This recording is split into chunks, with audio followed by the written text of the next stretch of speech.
Hootie hoo, what is up? Wow, this is kind of loud. Lucky Collector is already here. What's up, buddy? We'll get going here in a couple minutes.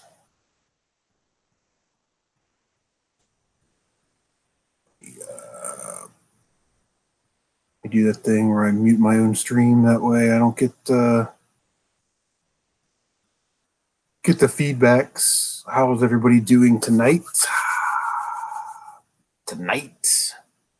Big night tonight, guys. All right. Zion Freeman is in the hizzy. Guys, we're going to get started here at 7 o'clock promptly. I'm going to go ahead and start sending out some invites to like Captain Retro.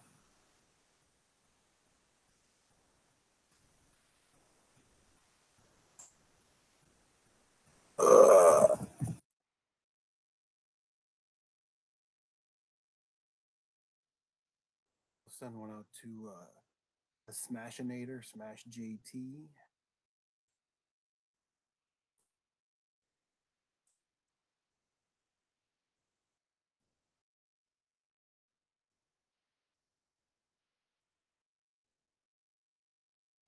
Bada boom!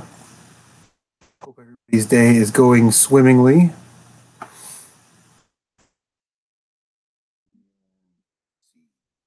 You'll decide up for our free games, which is I know what everybody is awesome, giving away free games tonight, and I am post on Facebook, Roaming Dan, what is going on?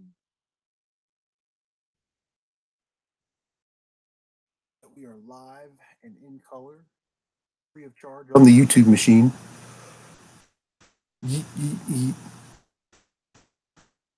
Load up Facebook. What are we doing?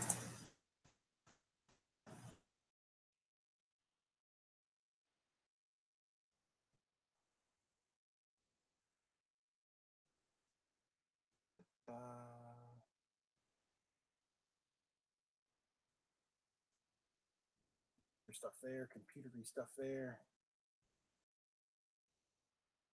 Computer stuff there. And one more computery thing. And there we go. We are posted on the old Facebook. All right, so we'll start a list right now. Let me know if you want to be entered in the free Steam giveaway. And I'll go ahead and start making a list right now. We've got 3 Steam keys to give away. We're going to do one at a time. We'll decide, and we're going to do them one every hour. You get one entry.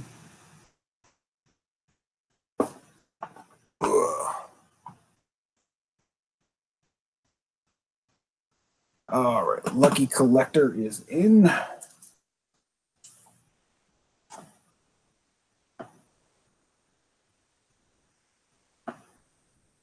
Lucky Collector. Are you really lucky? All right, let's go live here. Well, we are live now, but 7 p.m. Eastern time. You. All right, so we've got invites sent out to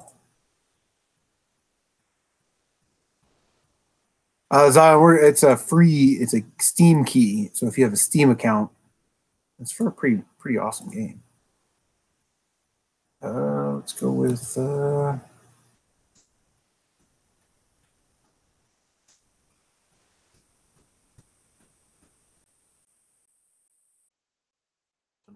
at Rebel Gaming Club, and another invite to MERS. That's one to MER too. All right, here we go. It is 7 p.m. It is time to rock and roll. If you guys like rock and roll. Henry Gonzalez, what is going on? Thanks for stopping by. All right, so tonight we got like a couple moving parts. Okay, we're gonna talk about this John Hancock. Are there too many YouTubers thing? I took some notes. I saw Smash JT's follow-up video and all that stuff. We'll talk about that later. But first, just a quick promo. Now, I'm not getting paid or compensated in any way for doing this. but I was contacted by Conner Linning, who makes games on Steam. And he said, hey, check out my game Towards the Pantheon. I think it'd be great content for your YouTube channel.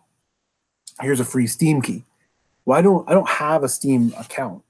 So I emailed him back and I said, hey, man, listen, I appreciate it. I don't have a Steam account, but I'd still like to help you out. I'm going to have a live stream on Monday night. I'd love to, give away the Steam key. I can promote your game, leave a link to the promo package that you've got set up, which is in the description of this video. And I will put it in the chat here in a minute.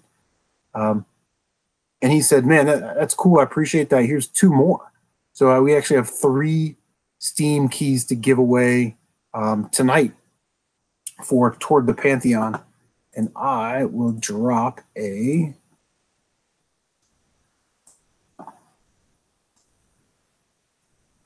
link in the description. And it's in the description. I don't know what I'm talking about. So if you're interested, there is a link to Steam to check out his game. It looks really cool. It's sort of like Zelda Harvest Moon action turn-based RPG-esque. Smash AT in the house. What is going on? Smash, I sent you an invite. I don't know if you want to get in on this. But I also sent one to Dan from Rebel Gaming Club and Captain Retro. I thought Spruch wanted to get in the chat tonight. So like I said, I definitely appreciate Conner coming up big and giving us, 3 free games to give away for you guys, which I think is exciting. That's really awesome. I asked Media Glitch, I said, is it ethical for me to just give this away since I'm not going to use it? I mean, I'm not going to sell it. And he said, well, why don't you ask the guy? And I asked the guy and it turned out a lot better. So that was pretty awesome. Tonight we're going to talk, like I said, we're going to talk about the John Hancock thing, right? And then we're going to talk about Netflix, right? We're talking Netflix, the toys that made us, which it's taken them forever to do this Castlevania thing. So I got to find other things on Netflix to watch. And the toys that made us is a home run. No doubt about it. I love them all.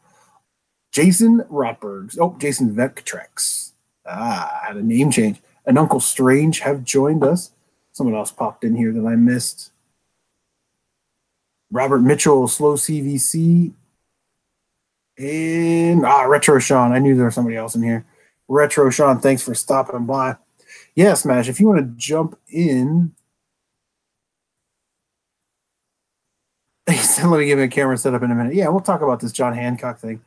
All right, if you want to get into the Steam giveaway, the free Steam giveaway for Towards the Pantheon, let me know in the comment section so I can put you in.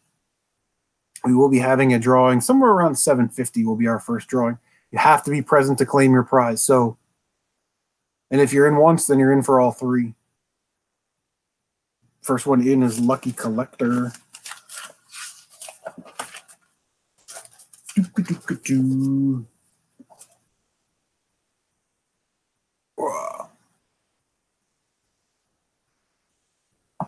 Jason says he has cornrows and I'm on YouTube break for now.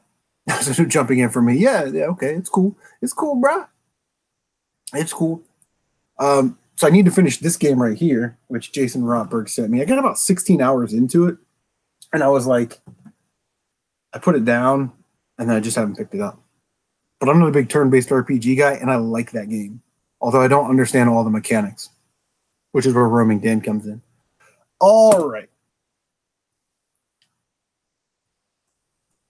So let's get this going, man. Netflix, the toys that made us. Let me know in the comments if you're watching that. That's an amazing documentary series. It says an 8-part documentary series, and they do basically a 40-minute episode or so on, old toys. One was on Legos and G.I. Joe and Star Wars and Star Trek. It was amazing, and I love watching. I've watched them each at least twice. I've watched the newer series twice, the older series probably 3 times, because those are the toys that I grew up with. Now, they say it's an 8-part documentary series, so I guess technically they're done, but I think there's a lot more toys out there that they could talk about. They didn't even scratch, Matchbox cars or Lincoln Logs or TMNT, or Thundercats or any of those types of toys. And I think that there's plenty of room in that documentary series to have a ton of more ton more episodes on the toys that made us. I'm absolutely enthralled with this series, and like a lot of those toys, I can't go back and buy, right? They're too expensive and whatnot, but it's cool to see them and their history and the prototypes and sort of the story behind them. So if you guys are watching the toys that made us on Netflix, let me know in the chat and what your favorite episodes are so far. We are now joined by the smashing, the ravishing Smash JT. What's going on, buddy? Thanks for stopping by. Thought you were gonna introduce me as the ravishing Rick Rude for a second there. Yeah. What's going on, man? How you been? I'm good. We were just talking about the toys that made us on Netflix. I have not seen it. Which I think is an amazing series. I really want to watch that. I really want to watch it. Is it kid friendly? I would assume based off the name. Absolutely. It's really about like the backstories behind all the creators and sculptors and art people. And, they were saying the guy with the Transformers series, the guy brought him a box on like a Friday and said, hey, I need bio cards and stories for all 150 characters by Monday. So, so he started, you see his like original pad where he was like, he wrote down like Star Beam, Star Scream, Star Dream. You know what I mean? So it's cool to see the creative process. So that's cool. It is very awesome. Also tonight we have 3 free Steam keys to give away for a game called Towards the Pantheon. A link is in the description if you want to check that out. It's sort of looks like Zelda RPG-esque. It's on Steam. The guy sent me 3 free keys to give away on tonight's stream, which I thought was amazing. So sweet. If anybody wants in on that, let me know in the comments, and I will do a wheel decide one every hour. So, how's your day been going? It's been going well. I think the problem I've had is a lot of people don't have Steam, don't play PC gaming, and I feel like they're missing out on a lot of really great, inexpensive indie titles that eventually make their way to the console for far more money and take years to get there. So I have turned myself into kind of a Steam first, console second gamer when it comes to indie titles for the most part. I just don't know anything about Steam. I know it's where indie developers make games, but I don't know if it's free or how much the games are. It's basically like a storefront. It's like the PSN store. It's like the eShop. It's the same thing, except it's on the PC, and it's basically for every game under the sun for the most part. And yeah, I can't say enough good things about it. I love Steam. Big fan of it. Down Phoenix has joined us, and Retro Sean wants to be in the giveaway. You got it, buddy. Let's find the right page here. So did you have a chance to watch John Hancock's video this morning, Chris? Which one? I saw the one where you were on it. Yeah, that one. Yeah. So it's funny. Go ahead. We're going to talk about this, and then on my Facebook page, some people were sort of in that bashing type mode, like, oh god, you know what I mean? And that's not really what we want to do here. And I watched a bunch of other people's response videos and stuff like that. And when I first saw the video, like I took notes of when I first saw it. My first impressions were that he was sporadic, unorganized, possibly intoxicated due to stress, fatigue, and just out of general frustration, which he sort of alluded to a little bit, because he, burnout on YouTube is a real thing, and people that don't make content or don't make content, every day or every week, maybe they make like 1 5-minute video a month or whatever, it's sort of stress free for them. That's cool, but those of us that try and push out 2 videos a week, 3 videos a week, it is time consuming, and burnout is a real thing. That's why I always try and keep 1 or 2 videos in my backlog, to where if I ever feel like that, I can get through a week and not have to make YouTube videos. You know what I mean? And kind of decompress. I do the same thing. He mentioned, and this is sort of what led me to believe that when I watched the video the first and second time around. 50 hours a month, 3 video upload schedules. He was frustrated that there were too many reviewers and getting stuff late and being a day late on gaming news. You know, the constant digging that, oh, you're getting it for free and you're not being objective. And then he kept saying, like, I didn't count, but he kept saying, it's tough. It's tough. It's tough. Man, it's just tough. It's tough. And that's sort of when people say that, like those crutch phrases like that all the time, that's sort of a sign of desperation almost. Like they're like, they need some help.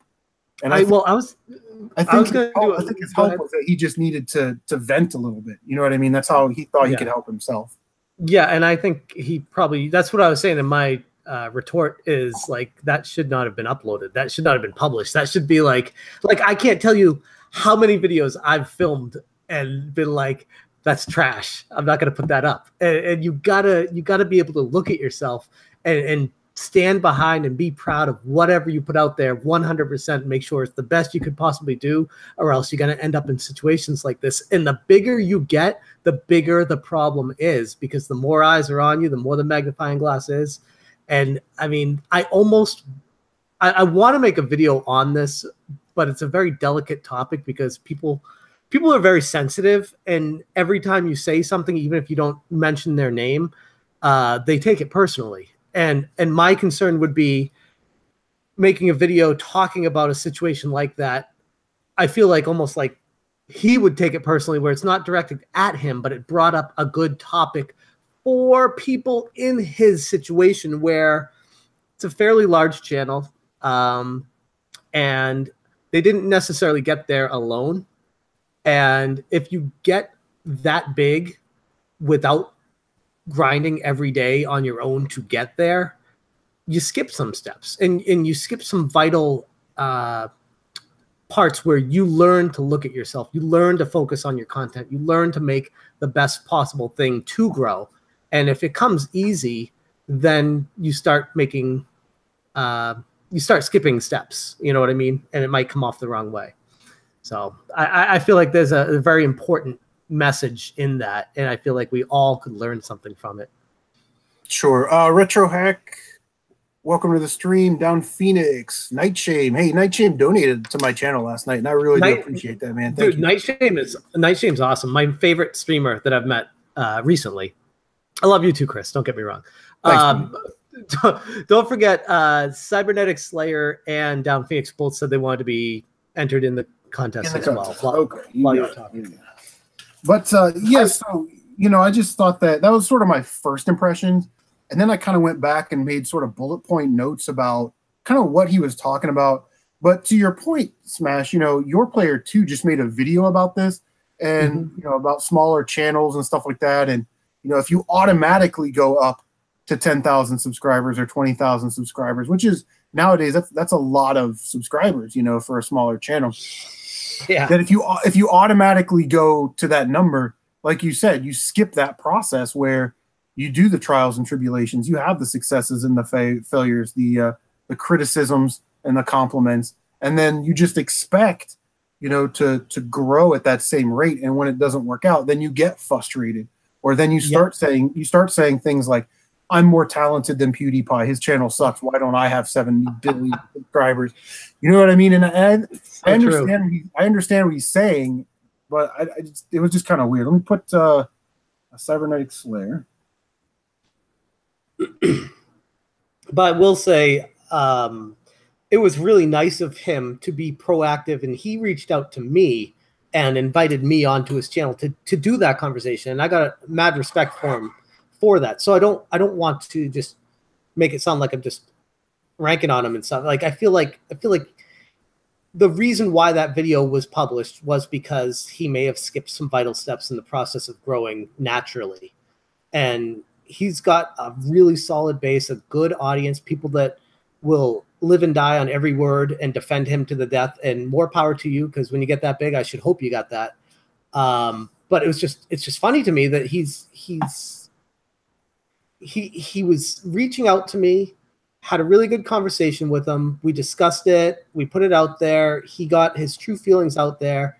And then you look at the comments section of his video, and I can't tell you the insane amount of commenters that are upset at him for making that video because they feel like he's backtracking. They feel like he's apologizing when he doesn't need to apologize, and that everyone is just, their feelings are hurt, and that's the world we live in these days. People get their feelings hurt. It's like, no, it has nothing to do with feelings being hurt. It has to do with he's making himself look really bad out there. He needed to do some damage control and fast, or else that could really hurt his image. And I don't think people really understood the severity of the impact of that video. And that was the intention of my response in the first place was, the hell is this guy thinking? Like, this is crazy right now. Yeah, Roaming Dan said John's message was poorly delivered in his opinion, which is probably why people are mad at him. Yeah, I agree. You know what I mean? Like I said, it was sort of unorganized, sporadic, and it was kind of all over the place. And I thought he was intoxicated. I thought, here's a guy that had too much to drink and decided to upload a video. Down Phoenix, I think your criticism was fair of him, and he took it well. So he's talking to you, Smash. He's saying, Smash, your criticism of him was fair. And he thinks that he took it well. John took it well. Yeah, no, he did. He definitely did take it well. And I was really impressed that he was willing to do the video with in the grand scheme of things, a tiny channel compared to his, and reach out to me to do that. Out of all the people that made response videos, I've never talked to him before in the past. I didn't know anything about him, and everything I've heard about him, because I've spoken to, you talked to Radical Reggie, I've talked to Radical Reggie, I've talked to John Riggs. I've never talked to John Hancock, and it was interesting to have that weird connection where I know the people he hangs out with, he knows the people he hangs out with, but we've never actually had that interaction. And while I don't necessarily agree with his standpoint, I can definitely respect his opinion. I guess I can leave it at that. Yeah. So again, I'm Mr. Note guy, so I made like a bullet point of the video. So again, my first impressions, and then this question, the first bullet point is too many YouTubers. There are so many problems wrong with even asking that question. First of all, it's none of our business. YouTube will tell us when there are too many YouTubers because we will shut down their servers, or they'll say there's a limit, no one else can join YouTube.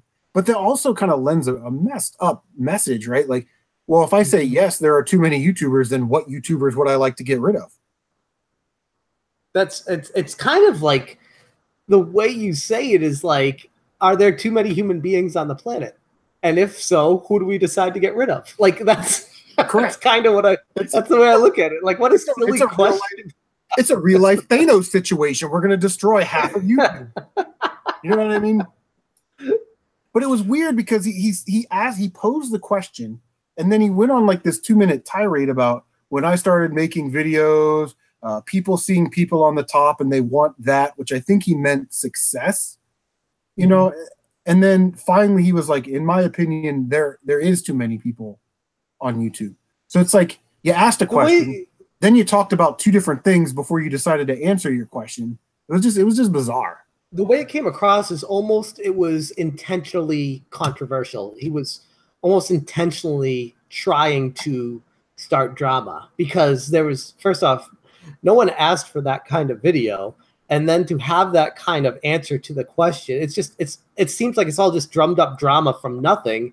Maybe from, like you were saying, maybe from frustration from not growing at the pace that he was expecting to grow, or another frustration that we don't know about. Like maybe he's been receiving a lot of criticism in his videos, which I've been privy to because people have contacted me privately on the Smash JT Facebook page, have been sending me comments that they've sent to him and how they feel about how he reviews products and things like that, and how they feel like it's not on the up and up. And that's not my opinion. That's just the word on the street and what people are saying about that. And that lends itself into the whole controversy of, if you get free products, are you giving them a fair review? And that whole situation that's been discussed ad nauseum.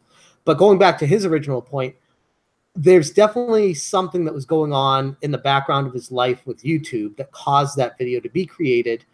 It was not a succinct message. It was a very broken video, which a lot of people found comical to a point, because he was telling people there are too many YouTubers, and then he transitioned it into this is how you get better at YouTube, and then he transitioned it back to there are too many YouTubers, and then he transitioned it into complaining about stuff, and the message was so shot to hell. It was like Swiss cheese at the end. You didn't even know what the hell I was trying to say. Blake Gamer, thank you for stopping by. Blake Gamer, we're giving away free Steam keys. If you would like a Steam key for Towards the Pantheon, be entered in the contest. Let me know in the comments. Jason says he'll fart and burp in his next video. All that image stuff is for people who care what others think. Yes and no. Because if I said, as you know, a friend of yours, right? If I said, Jason, that's kind of disgusting and off-putting, don't do that in your video. You would probably not. You'd probably heed what I said. You know what I mean? You'd probably take it as a friendly piece of advice. So after he said, in his opinion, there is. Then the video not switching back to you right now. The video is just on me. Yeah, I got you locked on the home screen, on the main screen. Man, because I was drinking while I was talking, and I kept popping myself on the thing.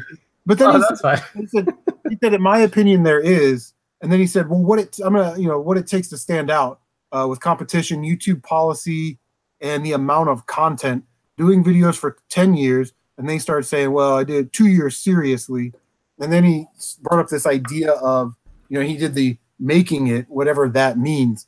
And again, that is so far away from answer. Like I didn't like that he said there are.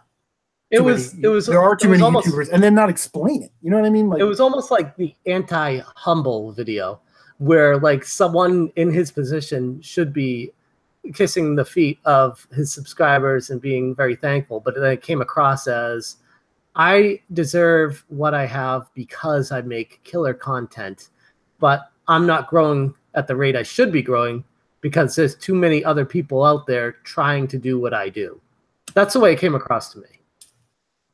Yeah, I agree. And we get the comments real quick. Robert Mitchell says, take it like this. Don't think anyone has the right to tell me or anyone else that I'm not allowed to have a channel. Just imagine what cool channels we would miss out on. Yeah, no doubt, man. Most of the channels I subscribe to are less than 15 or 20,000 subscribers. There's very few that I subscribe to that are over 100,000. Roaming Dan says he can't critique that there are too many YouTubers when he got a huge push by Metal Jesus, and then you say that it's tough. Well, I think what happened, now again, I'm not an expert on his channel analytics, but maybe Jason sort of prompted, hey, you're on my show all the time. Why don't you have your own YouTube channel and give you a push and all that stuff? And he got that push just like we were talking about, and he's kind of plateaued, and now it's too tough to be a YouTuber. It was easy when people were just flying over from Metal Jesus, but at some point you have to understand that that's going to stop, right? And you got to video game lover 58. What's going on, guys? Thanks for stopping by. And kind of like I said in my response video, is eventually you got to stand on your own two legs and make something of it yourself. You can't just expect to be carried your entire life. You have to make a spot for you on this internet and make a reason for people to want to come to you. And if you can't do that, you're not going to be successful. And again, the reason why I'm phrasing it like this is because I'm not afraid of John Hancock. I'm not afraid of his reaction to this if he sits down and watches this video. This is not directed at you, John Hancock. This is directed at anybody who's been helped by bigger channels to get to where they are. And channels like that need to step outside of themselves, look at how they got to where they are, understand that it's a challenging environment. And like I said at the beginning of this, if you skip the growth process, the trials and tribulations, like you said, Chris, you miss the criticism. All you get is pats on the back all the way to where you are right now. And then you see the growth slow down. You don't know what to do. You don't know how to grow. You don't know what even to put out there, because what you were doing in the past, I mean, like who was saying, you just need to fart on screen and put it out there as a video and people will come watch and subscribe. But that goes away after a while. And that's the frustration that I had with this videos. It came across as like a poor me, this sucks because it's getting really hard to grow. And I'm like, dude, you don't even know how hard it is to grow. You don't know the challenges that small channels are facing. And I feel like with all the live streams that I've done with trying to help small channels, and even in my own personal YouTube channel, I've had a lot of struggle. I've had a lot of challenges that I've faced. I've plateaued a bunch of times, and I've really hit the wall. Like, what do I need to do to continue my growth? And I've really had to look in the mirror, look at my content. What am I making? And I feel like that whole thing has been skipped. And then make a video like that's a slap in the face to every small YouTuber out there who's going through this right now. Yeah, well, and then, you know, he talked about YouTube's policy, but he never talked anything about YouTube's policy. You know what I mean? And really, a lot of smaller YouTubers, we had this discussion a long time ago when they changed their policy to 1,000 subscribers and 4,000 hours of watch time. If you had under 1,000 subscribers and you weren't getting that much watch time, you know, you were still allowed to monetize your videos back then. Now, we're not talking about huge sums of money. We're probably talking about less than maybe $10 a month is what those channels may have been making. And in the grand scheme of things, that's not a ton of money. But for those channels at the end of the year when they have $120 in their account and they get it for Christmas, that's super motivating. It's a huge amount of money, and it's motivating, and it's sort of, you know, it's sort of, you can see the goal, you can see the, you know, the rewards. And for somebody to, you know, already have that, not have to worry about that like most of the channels that I subscribe to did, you know, it is sort of off-putting. I will say this about John, though. Twice within that first video, he did say that he acknowledged the help that he got from Metal Jesus and Johnny Millennium, Happy Console Gamer. Mike, thanks for stopping by. T-Belly, Vinny, thank you guys for stopping by. Mike, I put you in the contest. If anybody else would like to get in the contest, let me know in the comments section down below for a free Steam giveaway, key giveaway for Towards the Pantheon, which we were nice enough to get from Connor. But it just, and I get that, right? Like, he's like, oh, because I do that all the time. I thank everybody for anything. Anytime anybody does something for my channel or something, comments, I try and comment back, because if somebody was nice enough to comment on your video, I'm not so big to where I can't do that. And it's really my responsibility to do that as a YouTuber if I want to keep the audience. But some of those bigger channels, you know, they don't have to do that. They get a couple thousand comments maybe a day or a month on one video, and it's impossible for them to keep up like that. So that's one of the things I love about being my biggest frustration. Oh, go ahead. Go ahead. I'm sorry.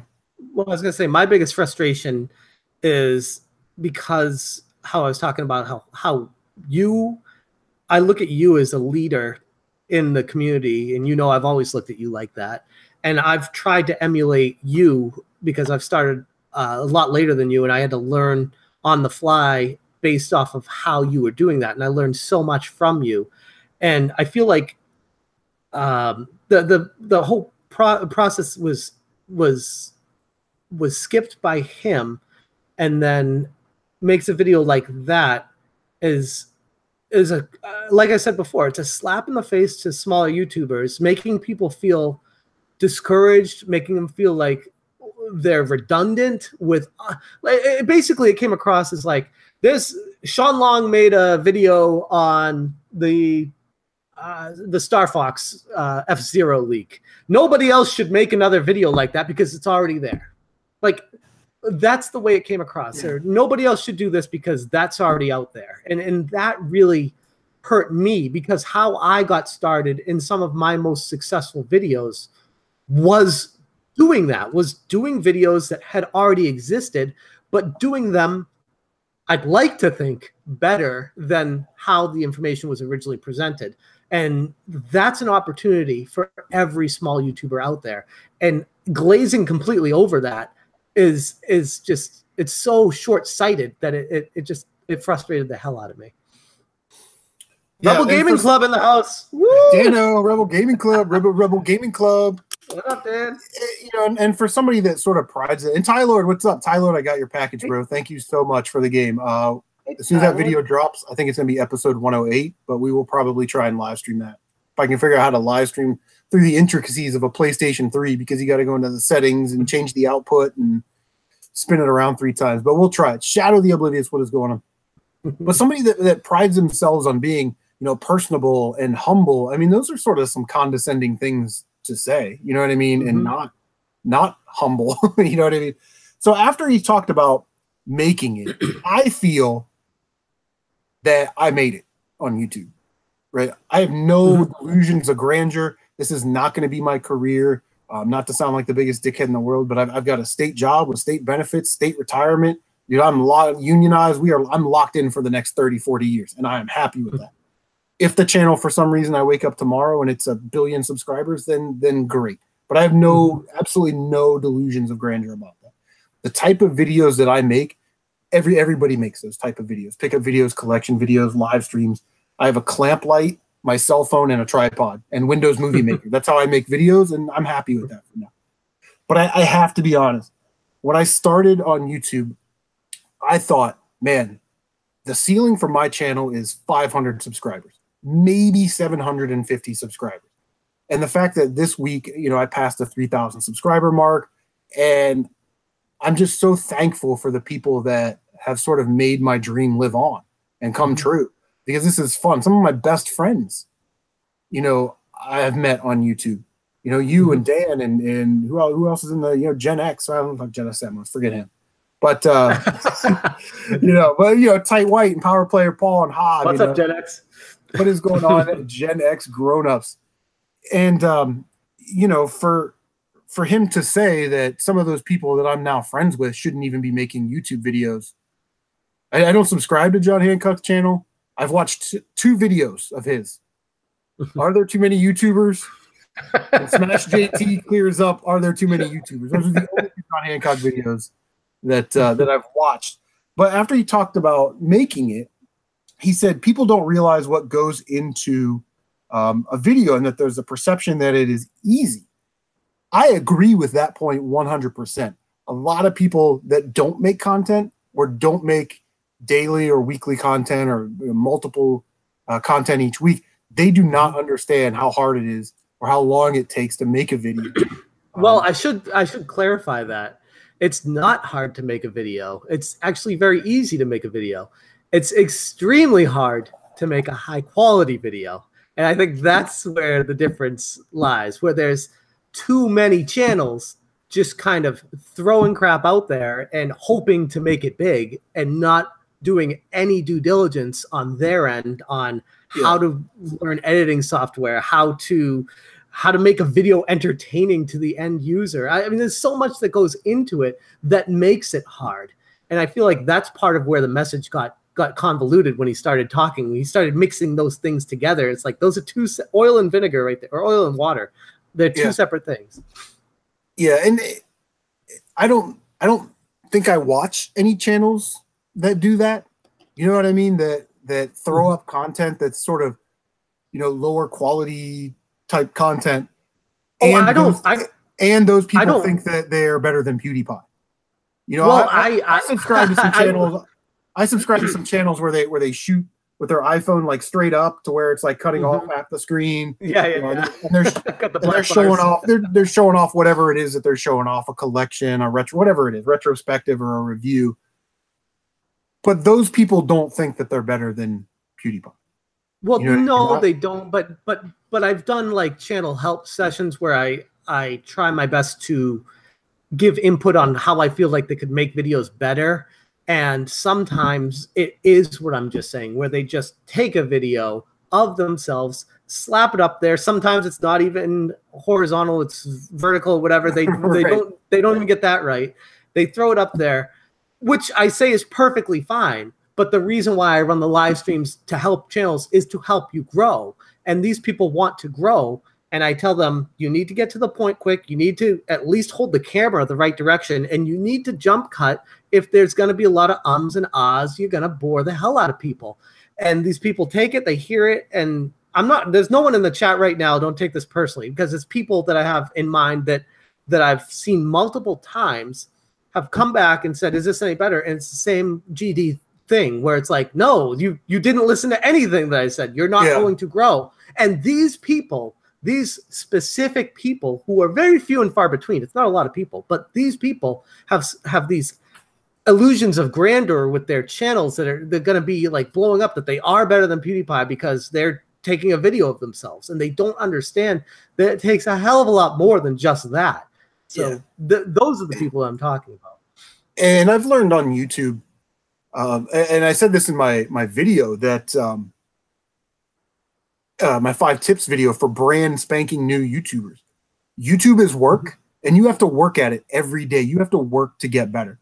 And last year I learned, man, it is beneficial to you to have a channel trailer, which is free, some appropriate channel art, which is free. You know what I mean? An intro and an outro, those are free. Music in your videos. Like, you look at some of my older videos where there isn't music. I never thought that made that much of a difference. But you look at some of my older videos where there isn't music in the background, and then you look at newer videos where I put music in the background. Things like where you're talking about, yeah, I picked up this phone at thrift store today. I got it for $5. Right, and you're putting stuff down, blah blah blah. And I got this mouse. All that dead air time, that little bit of dead air time, is magnified so much more. So it. Well, the other frustration with what I was going to do a video about is the algorithm. People have frustrations with YouTube highlighting the larger channels and all that. And I think kind of what John Hancock was getting at with there being too many YouTubers is there are a lot of really bad YouTube channels out there that try to do stuff on par with the good channels out there.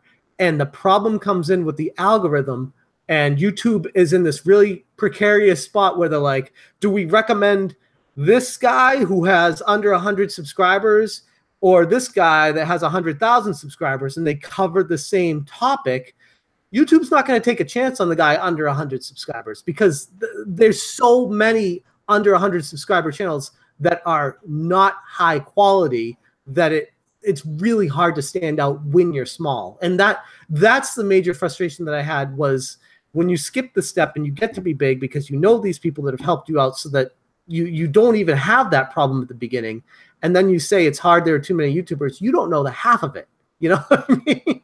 You haven't dealt with your channel being thrown in with all these other channels that are not making good content or not putting the time into it to make sure that the end user is enjoying it. Yeah, no doubt. What's up, Mr. V? Thanks for stopping by. I guess, to that point, YouTube is a business for YouTube, right? For YouTube and Google, it's their business. So why wouldn't they promote, a 100,000 subscriber channel over 100 subscriber? I mean, that just makes good business sense for them. So if you want to beat those bigger channels, then get better. You know what I mean? Get better at your craft. It's almost like YouTube is an internet version of the real world, where nobody cares about you outside of a small clique of people that you meet. And if you want to make it, if you want to be someone that gets noticed, the only way to do it outside of knowing channels with 550,000 subscribers is to make killer content and hopefully get lucky enough that those go viral, they get recommended by YouTube, and bigger channels start to notice you and start to talk about you. Outside of that, you're going to be destined for failure for the rest of your life if your illusions of success of YouTube involve being a PewDiePie channel. Yeah. Tochi Gaming, thanks for stopping by. Prince Bloodbad, thank you for stopping by. Prince was in the live stream last night. Hey, we are getting close to our first giveaway for our Steam key for Towards the Pantheon. I have Lucky Collector, Retro Sean, Cybernetic Slayer, Down Phoenix, and Mike already entered the contest. If anybody else would like to enter the contest, let me know in the comments section. So after he talked about people don't realize how hard it is and the perception that it's easy, he talked about being consistent and having a consistent upload schedule. Agreed with that. I didn't have any problems with that. And I try and tell people like this: if you post a video every Monday for a year, right? That's your normal upload schedule. And then all of a sudden, without telling anybody, you don't post a video for 4 or 5 Mondays, and then you post a video on Wednesday. That screws up your entire audience. There are people, you have to understand, there are people that understand that my pickup videos or my videos or whatever come out on a Sunday or Monday. So when they get home from work on a Monday, that they know that they're going to watch my channel. That's why they hit the notification bell. Or Rebel Gaming Club Wednesday nights with worst pickups. Like, yeah, exactly, that kind of stuff. But then, I mean, I would say it's not a rule that doesn't have exceptions either, because you got your JonTrons out there, you got your other channels like Pro Jared, Peanut Butter Gamer that make high quality videos, and they only put them out when they're ready to put them out. And I know it's easier once you've made it to be able to do that. But at the end of the day, yes, a schedule is important. Yes, working on your craft is important, but content and quality is at the end of the day, that's all that matters. If you put out the best quality content on the planet, you will get noticed. You will have success. Anything short of that, you're going to need to find other ways to be successful. Why is my Oregon Retro video chat? How do I turn this off? What? You got noises? Yeah, notifications. I turn off the notifications. That's what we're gonna do. Boom. Because I personally don't really have a schedule. I put out content. I try to put it out as often as possible, but at the same time, I don't make videos for the sake of just putting a video out. I want to make sure if I'm making a video, I'm interested in the topic. I'm excited about learning more about it. And it's something that I feel like other people would be interested in. And if those three things are met, I get to work on it and I put it together. Like this morning's video, I put out talking about how people were talking bad about Total Biscuit and stuff. Like that was important to me. I felt like it was an undercovered story. But without that being a story, I don't know if I would have had a video out today. You know what I mean? Like it's that kind of thing. Well, the type of content that you mostly make is sort of a day-to-day, like they could announce a new Donkey Kong game at 10 o'clock tonight and you have to talk about it tomorrow. You know what I mean? Yeah. So Canadian Retro in the house, cool ass Robert Payne, what is going on? Thanks for stopping by. Ontario Studios, thank you for stopping by. All right, so we are going to give away our first Steam key at 7:50 Eastern time. It is 7:43. So if you would like to be in that contest, once again, let me know in the comment section. I will get you in there, and we will do a wheel decide here in about 7 minutes. So he talked about being consistent, and then he again he acknowledged the help he's gotten from Metal Jesus and other YouTubers. And then after that, he may be in it for the long haul, which I think actually goes back to his point about people try and get in it and get that quick, boom, get that quick, get rich quick scheme type thing going on. And I've said this before that about the whole video game thing in general, with prices going up and we see so many more resellers and stuff like that, collectors, all of a sudden people want to collect now. And I've always said this, that, the people that are the last one to the dance are always the first ones to leave, because they're going to realize that this is an overcrowded market. I can't keep this pace up. I can't keep this pace up against all these other people. And it's time to move on to something else like G.I. Joes or My Little Ponies or whatever it is that they're into, and I agree with that wholeheartedly. Yeah. But one of the things that he said, which was weird because I just mentioned this in that 5 tips video, is that you need to decide, if you're starting a YouTube channel, what you want out of YouTube, right? Do you want to be a full-timer, a part-timer? Do you want to, try and monetize? Do you want to try and get 100,000, million, 10 million subscribers, whatever it is? And then you need to decide what you want to be on YouTube. Do you want to be a person like Weird People? Or do you want to create a character like AVGN or, Pat the NES Punk created his character?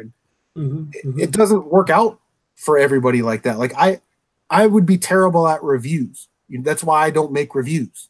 You know what I mean? So I know that. I know that about myself, and I don't really want that out of YouTube. And he kind of talked about that very, very briefly. And I wish he would have talked about it more. I agree. And I like what Gen X said, where most overnight successes come after years of work. And I think that's absolutely true. There's nobody that just goes onto YouTube, throws a video up, and is successful. It's years of work. And I mean, this is coming from someone who I had no formal training on how to talk to a camera. I've never taken any computer classes or on how to edit and use editing software or how to make a thumbnail. It's all self-taught. And I feel like that was the frustration with the message telling people that there are too many YouTubers is, no, there's not too many YouTubers. There's too many people that expect to be successful without putting the work in. And it's a very crowded field. You are going to need to put your best foot forward. You're going to need to train yourself. And the best part is everything is free on YouTube. I learned how to edit. I learned how to make thumbnails. I learned how to improve how I speak to the camera. I've learned how to adjust my voice, my tone, my excitement, my entertainment, what the content I should be covering and how I go about covering it, all from just watching YouTube tutorials. So it's Correct. all right Absolutely. there. And I feel like a lot of people don't take advantage of that. It's work. You have to put work into it. You don't just magically turn the camera on and it just doesn't come together. You need to do all this behind the scenes stuff. Yeah, absolutely. I mean, and you know, being able to live stream on the PS4 directly is awesome. But I've really, really tried hard to learn the OBS system, which I did that like last year. And this year I'm working on Streamlabs. So even if you have the best equipment and you have a ton of subscribers, I think the point is that you still have to be dedicated to your craft, right? Yep. You still have to keep improving every single day. And if you're not going forwards, you're going backwards, because there's somebody out there, you know, if you're a 100,000 subscriber channel and you don't put the work in, there's a bunch of 100,000 subscriber channels that are putting the work in, and you're going to get left, if you're going to get left in the dust. And that is true for 100,000 subscriber channels. That's true for 100 subscriber channels, and sort of where we're at, that 5,000, 3,000 to 5,000 range. There are plenty of other people that are putting in just as much, if not more work than we're putting in. And they expect to become successful just like we do. So every day I try and think, how am I getting better at my craft? Yeah, that's what you got. That's the only question you need to ask yourself. And something that I constantly have to remind myself is, how am I going to improve my next video over my previous one? And it doesn't always happen. I told people this before. Sometimes I'll make another video and it won't be as good as some other videos. And I'll recognize that after the fact, and I'll look at what went wrong with it, how I could have made it better, and learn from that. Learn from your mistakes. And again, it goes back to what we said at the beginning of this.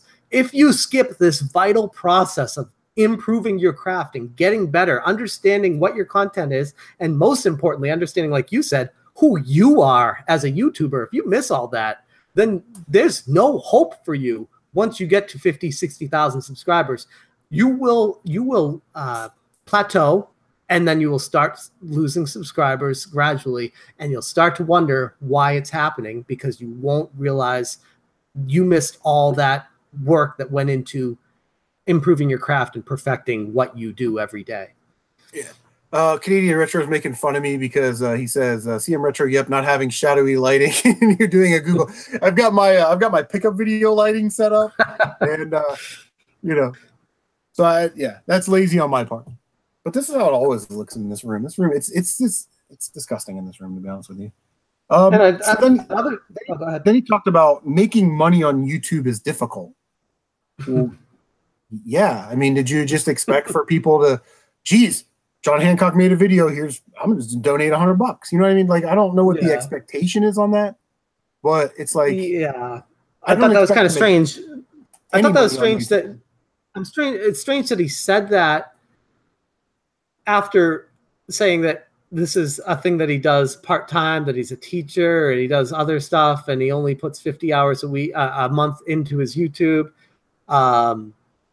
And then saying that it's really hard to make money on it. It's like, well, people don't just give money. Like, you need to give them a reason to give you money. What are you presenting to them where they feel like they should give you money for that? And that kind of opened a can of worms with his the Patreon situation. Nothing that I even really noticed, but I noticed in the comments section, a lot of people were pissed off that he basically was e-begging and talking about his Patreon and how that's important and all these other things.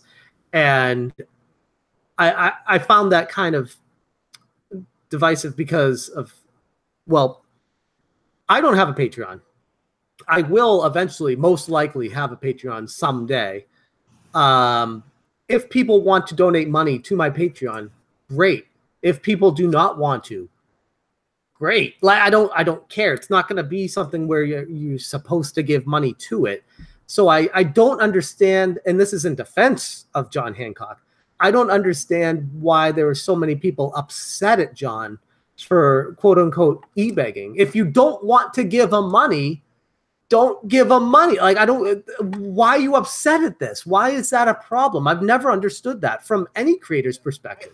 I've actually done a flip flop on this in the last year or so, and I thought it kind of comes off as this is how I used to think, that it came off as sort of petty and sort of milking your audience for money. And I'll tell you when it changed. When I was like, you know what, I'll enable super chat. I'll see what happens if somebody wants to donate to the channel. Then, and I went like months without anybody donating to my channel, and I thought, you know what, it doesn't matter. And then finally, somebody donated to my channel, and I felt so good inside that somebody thought enough of me to take time out of their day to give me money. Now we're, you know, it's like $1 or $2, so it's not like I'm going to retire on that. But it was just such a nice gesture. And then I started to come around on the on that thing, and I said, you know, there are people out there that care about the channel, and if they want to donate to try and help the channel, then that's their way of, you know, showing love or wanting to be an active participant in the channel. And then I would be better off if I just let them.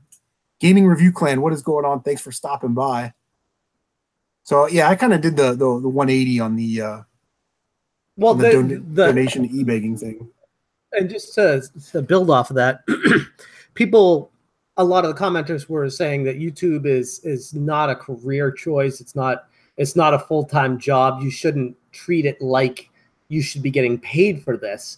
And to that I say, don't give them money if you don't want to give them money. But if someone feels like they can make this their career and they're good at it, why are you going to be tearing them apart? Why are you going to be negative about it? I don't understand that.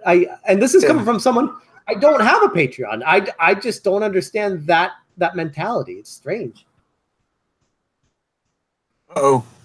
Team Smash is home. Yeah, don't mind all the ladies coming with bikinis right now. All right, hey, it is time. We are going to give away our first copy of Towards the Pantheon for Steam. I've got Lucky Collector, Retro Sean, Cybernetic Slayer, Down Phoenix, and Mike. You do have to be present to claim this prize. So whoever wins, you got to let me know or we're going to spin again. And the winner is Down Phoenix. Down Phoenix, you have won the first Steam key.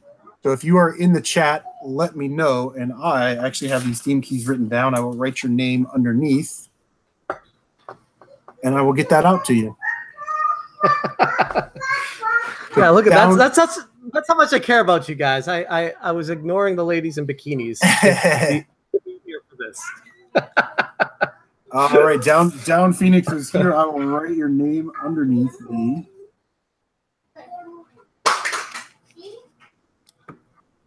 All right, and then after the stream, I will notify you.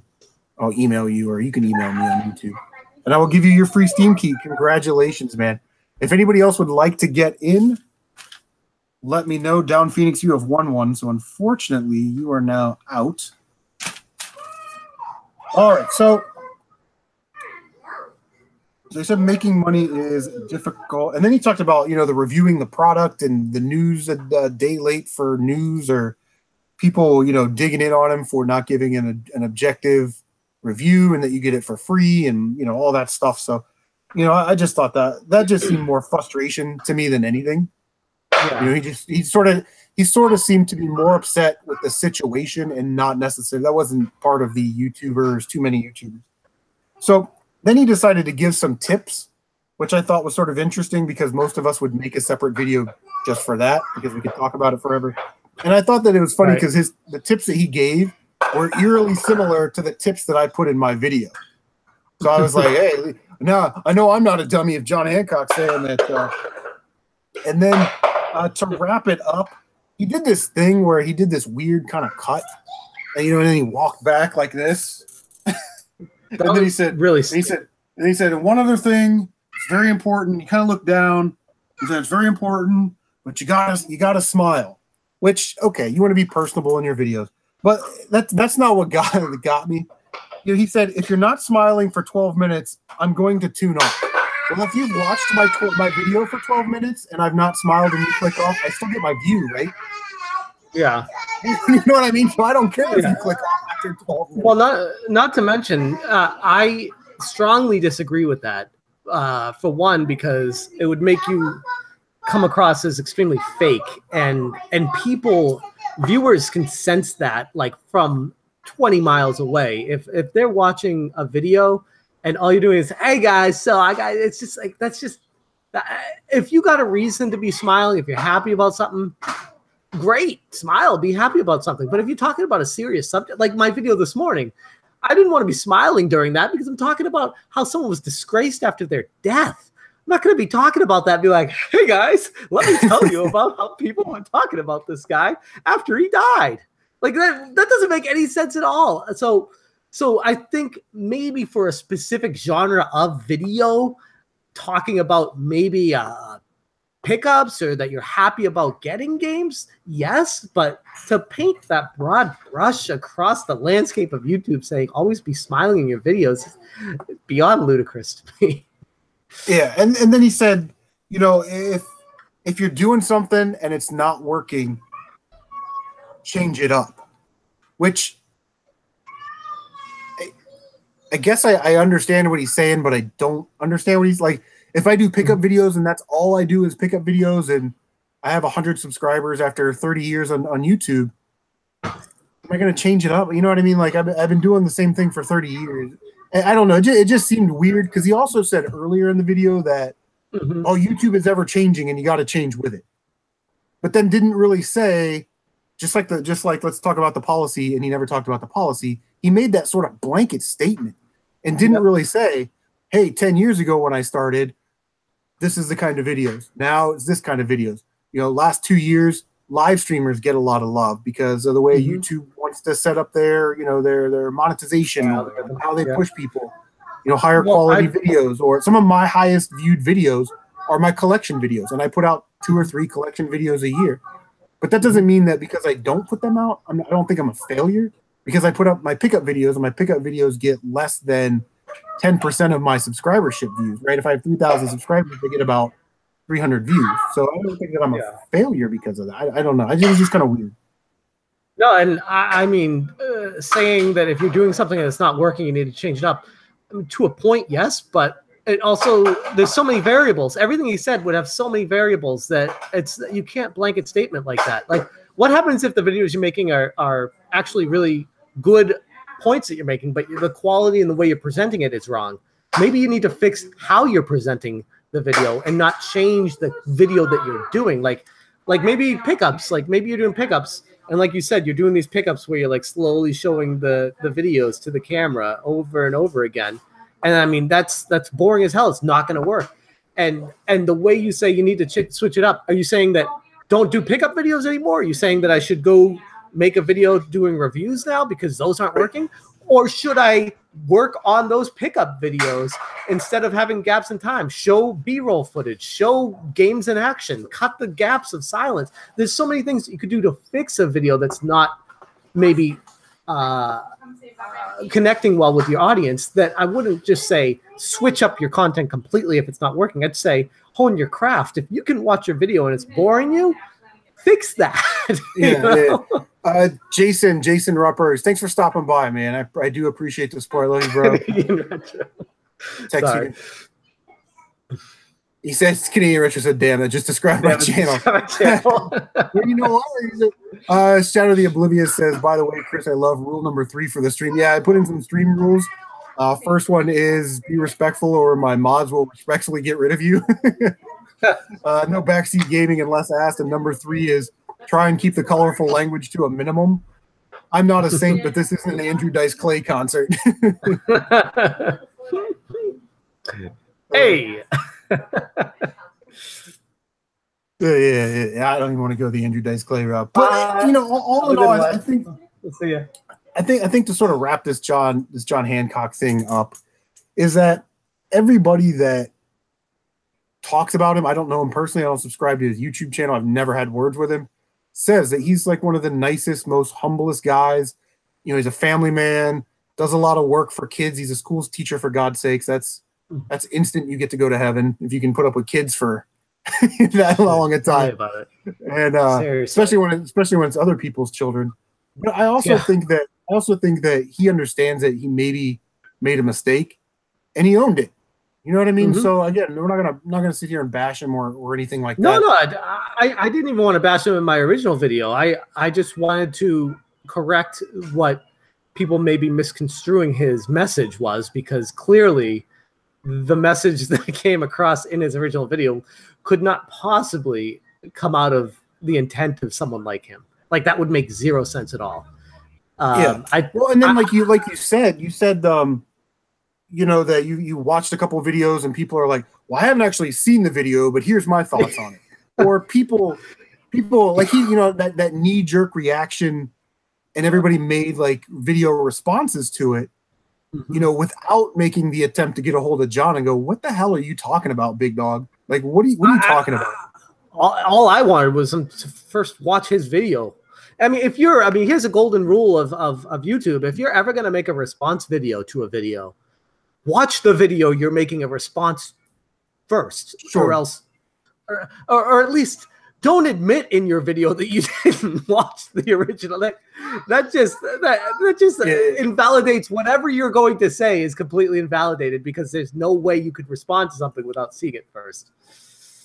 All right, Alex, that game collector, thanks for stopping by, man. I appreciate the support. Check out Alex's channel for all of your Xbox knowledge.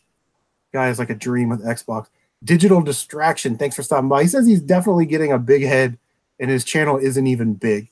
I think the number-wise, right, that's sort of subjective. Like, what would you consider to be a big YouTube channel? I think, 20,000 subscribers in a gaming-related channel in this day and age, now you're starting to get some oomph. You know what I mean? You've got some stroke, and he's got almost 3 times that. So, yeah. I mean, I guess that depends on what your measure of a big YouTube is. It 100,000, a million? And that's sort of personally up to you. And that's cool. Hey, just before you forget to, Cool Ass Robert Payne wanted to be entered into the contest. All right, Robert Payne is into the contest. I'm just going to put Carp.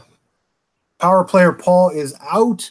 Thanks for stopping by, Power Player Paul. And on that note, we are giving another Steam key away for Towards the Pantheon here at the end of the hour. So if anybody else wants to get in, I've got Lucky Collector, Retro Sean, Cybernetic Slayer, Mike, and Robert Payne. If anybody else would like to be in that drawing, let me know in the comment section down below. So, yeah, like I said, and we'll just kind of leave it at that. But everybody that I talk to that knows him or knows of him says he's a super nice dude. He made a mistake. He owned it. So I think it's a dead issue now, after watching your video and how he cleared stuff up, and he took ownership of it, and even though he gave some, I'm at the end of a school year and I'm getting 2% or whatever. You can say those are excuses or whatever they are. But the fact of the matter is that there's a book called Extreme Ownership, and it was written by Navy SEALs. And the mistakes that you make are your mistakes. And if you're the leader, your team's mistakes, those are your mistakes as well.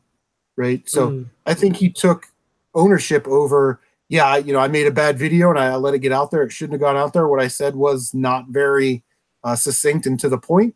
Here's what I meant, and everybody moves on, No, I think, at this point we're beating a dead horse with it. But I thought it was funny because people in the comment section of the video that I did with them were saying that you didn't need to do this video. You didn't need to apologize. And they're upset at him, saying you need to stand by what you said in your original video, because in their responses, we agree with what you said in your original video. Now you're backtracking. It makes you look worse. And I'm like, he's literally in a position where he can't win right now, because he put out a bad video. It was, for all intents and purposes, that's a bad video. It was, it was not well thought out. It was not well organized. There was nothing about it that was quality. And then doing a video to put it in perspective is now making people question his authority, because if he's going to backtrack on something, now they're saying, wait a second, why'd you make that video? And now you're making another video. What was the point of the first video then? So he's got that. It opened up a whole new can of worms for him, which is like, that's why I say don't skip steps, because this kind of crap's going to happen. And that's, yeah. And, you know, like you're saying, you know, he made a video talking about a previous video that he did. And you've done that before. You've made a video where you maybe put the cart in front of the horse a little bit, and then next week you got some new information, and you sort of redacted what you said. And it was a Secret of Mana video, I think. I've done it multiple times. I did it with limited run games. I did it with Secret of Mana. I do it all the time. I honestly think it would have been worse if he didn't do that follow-up video, in my opinion. I agree. And I think he was really being the bigger person, reaching out to me after watching my video and extending the hand, saying, I'd want to get together with you and make this video. I feel like that's a good idea. And I wholeheartedly agree with him. I wouldn't have done it even if it would have furthered my channel. If I felt like it was a bad idea, I would have told him, dude, do something else, because this is a bad idea. I felt like talking to me was probably the best option that he had at this point to do damage control and get a more clear message out there to his audience. Yeah, for sure. I'm going to put a link in the chat right now. That is a link to the Steam game that we are giving away, Towards the Pantheon. A lot of you guys just stopped in, so we'll just recap this real quick. I got Conner Linning, who made this game, got a hold of me on Gmail, and he said, hey, here's a free Steam key. If you want to make content on your YouTube channel about it, I think it'd make some good content. I hit him back, said, hey, man, I don't have a Steam account, but I want to help you out. I'll give it away on my live stream. We can still promote the game and stuff like that. And he was like, man, I appreciate it. Here's 2 more. So we've got 3 Steam keys to give away tonight. 1 has already gone to Down Phoenix. If you would like to get into the contest, just let me know in the comments. Just say put me in or something, and I'll put you in the contest. We're going to give away 1 every hour. And it's sort of like a Harvest Moon, Zelda, RPG, action type game. It looks really badass, actually. So there's a link if you want to check out what that game looks like, if you'd be interested in that. And we will give away another Steam key towards the end of the hour. Uncle Strange is back. What is going on? All right. So now that we've got the immortal one out of the way.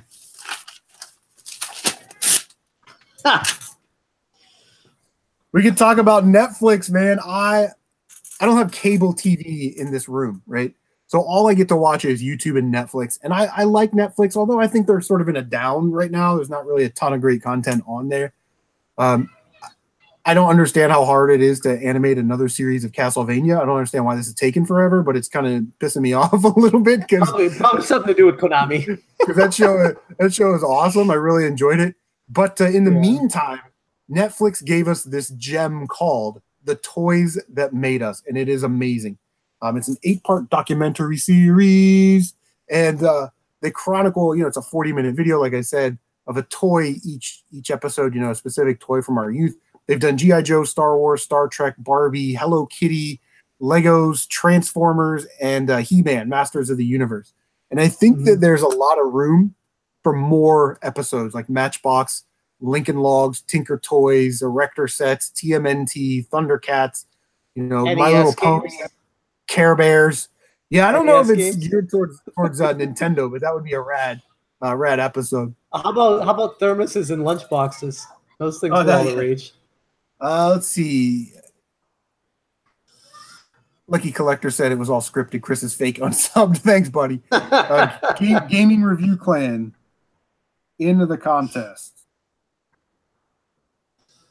But I shouldn't. I didn't have all night to be doing this. My wife needed me to make dinner and watch the kids who are now running around.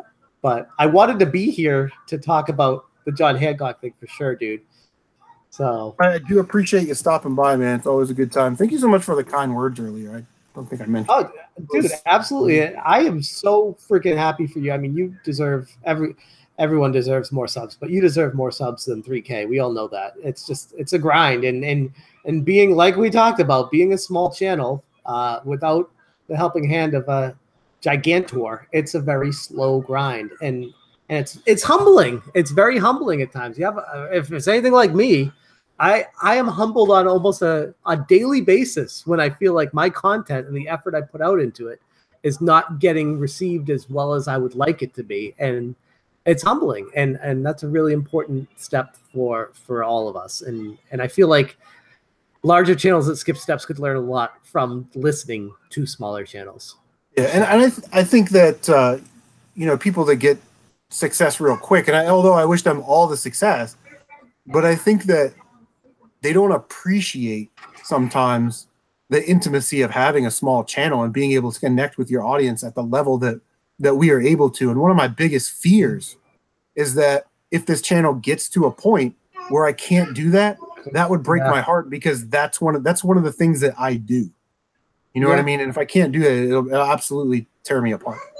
Well, yeah, and I feel like I've had videos that have kind of blown up and been too hard for me to get to each person, and that kills me inside. I do read every single comment. I do try to respond. I mean, hell, I heart almost every comment that comes by as a way to let you know, hey, I care, I appreciate you. And I don't ever want people to feel like I'm not paying attention or anything like that. And that fear is real, because on my videos that aren't as successful, I am able to connect with everyone. And I love that. So it's just something where I hope people don't ever take it personally if I don't respond to you. It's not anything against you. I'll put it that way. Shadow says, honestly, I love being able to interact personally with my audience. Yeah, man. And that's why I do this, right? I do it to hang out with you guys, you know, so. Absolutely. Well, cool. I'll let you go, Chris. Thank you so much again. And I'll probably be in and out of the chat because it's going to be cooking and I'm going to be running around. So I'll still be around. So okay, well, you got the link. So if we start talking about something you want to jump back in, please feel free to do so. And if there's anybody in the chat that would like to jump in on the Hangout, let me know, man. I'll send you a link. Absolutely. Thanks again, man. Appreciate you. Yes, thank you. Thank you so much for the kind words. Love you, bro. Definitely do. Love you, man. Bye. Everybody check out Smash JT. I think everybody in this channel does. So yeah, Shadow, I think the same thing every day, right? Like, you're amazed that over 400 people, you know, like your channel. And it's just like, I wake up every day and I'm like, wow, 3,000 people buy into my bullshit. You know what I mean? So it's just kind of funny. Savage Beast, BMF. Love Savage. Hey, Savage, did you get all those cover project things cut up and put into Game Boy cases yet? What are you doing? Making wallpaper with those things? Lucky says, yeah, small channels are great because they can interact. And I agree with that, man. That's what I love. Yeah, Canadian Retro is always good to jump in. What are we doing here? What are we doing here? I would jump in right now, but my computer's set up. I don't know what ASMR is. Hangout due to sleep. Oh, yeah, you don't wake up the kids. Don't do that. It's Sarah's job to cut up your labels for you and put them in. Yeah, Uncle Strange, dude. If you want to jump in and rap for a little bit, let's do that. But anyway, going back to the toys that made us, the Lego episode, you know, I don't really collect Legos or anything like that, but I do buy and sell a lot of Legos. And I do understand the difference between like the vintage and the classic and the newer Legos. And it was just kind of really cool to see the history of Lego as a company, you know, their peaks and valleys as a business for the last 50 or 60 years. And that kind of stuff is amazing. Like the Transformer one, like the guy bought a G.I. Joe, a full-length 12-inch G.I. Joe, and then they made it transparent, and then that turned into like cyborgs and moving robots and stuff, and then they sold that back to you know, Hasbro or whoever made Transformers, and then they made Transformers. So it was kind of interesting. Yeah, Down Phoenix, man, it's a great show. I really enjoyed it. It's 40 minutes. I sit here and edit a video or make a video, pop it on Netflix, you know, and just kind of listen to it. Shadow of the Oblivious. Yes, you more than welcome. Let me set you up here. Let me copy the link. I'm gonna go to your channel on the YouTubes. I'm gonna go to About. I'm gonna send you a message. Oh, I gotta click on I am not a robot.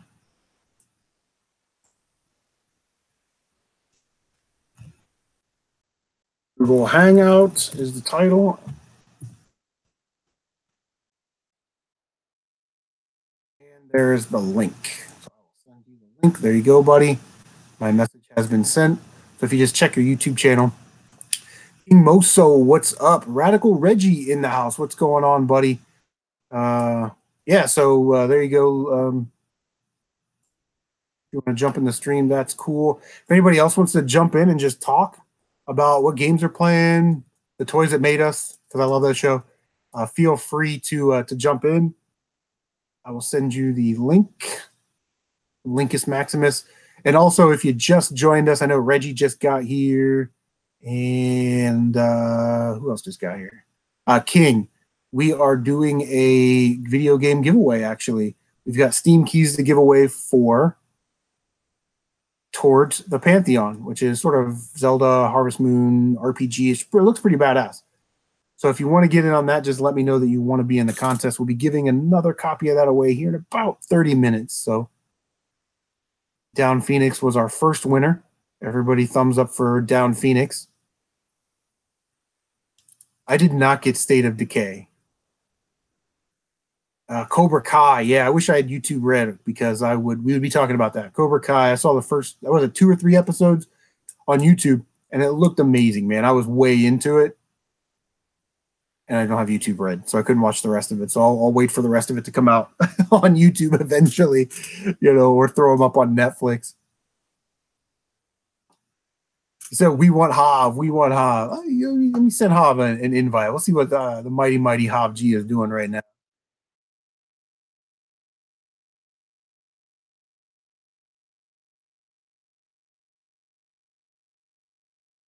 No, Sprooch Game Hunting said he wanted to jump in.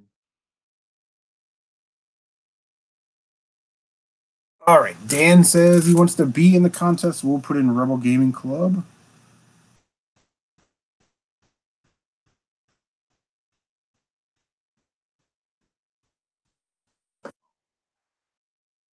King, I do not have an Xbox One. I'm not rich. I can only afford one console at a time. So I've got a PS4. My audio is going bad. Let me move the mic a little closer. Hold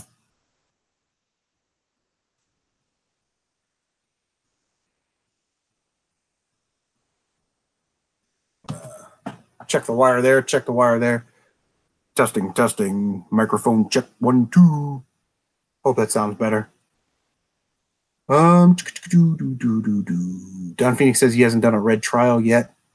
Oh, you can do it and then cancel. That's how they get you, by the people that are too lazy to cancel. Then they start charging them like 10 or 15 bucks a month or whatever. Robert Mitchell says the State of Decay is fun. It's tougher than the first one. I haven't played either of them, so I wouldn't know. Canadian Retro says it seems fine now. Maybe because I was like looking down or something. I don't know. But hey, if we're back in full bloom.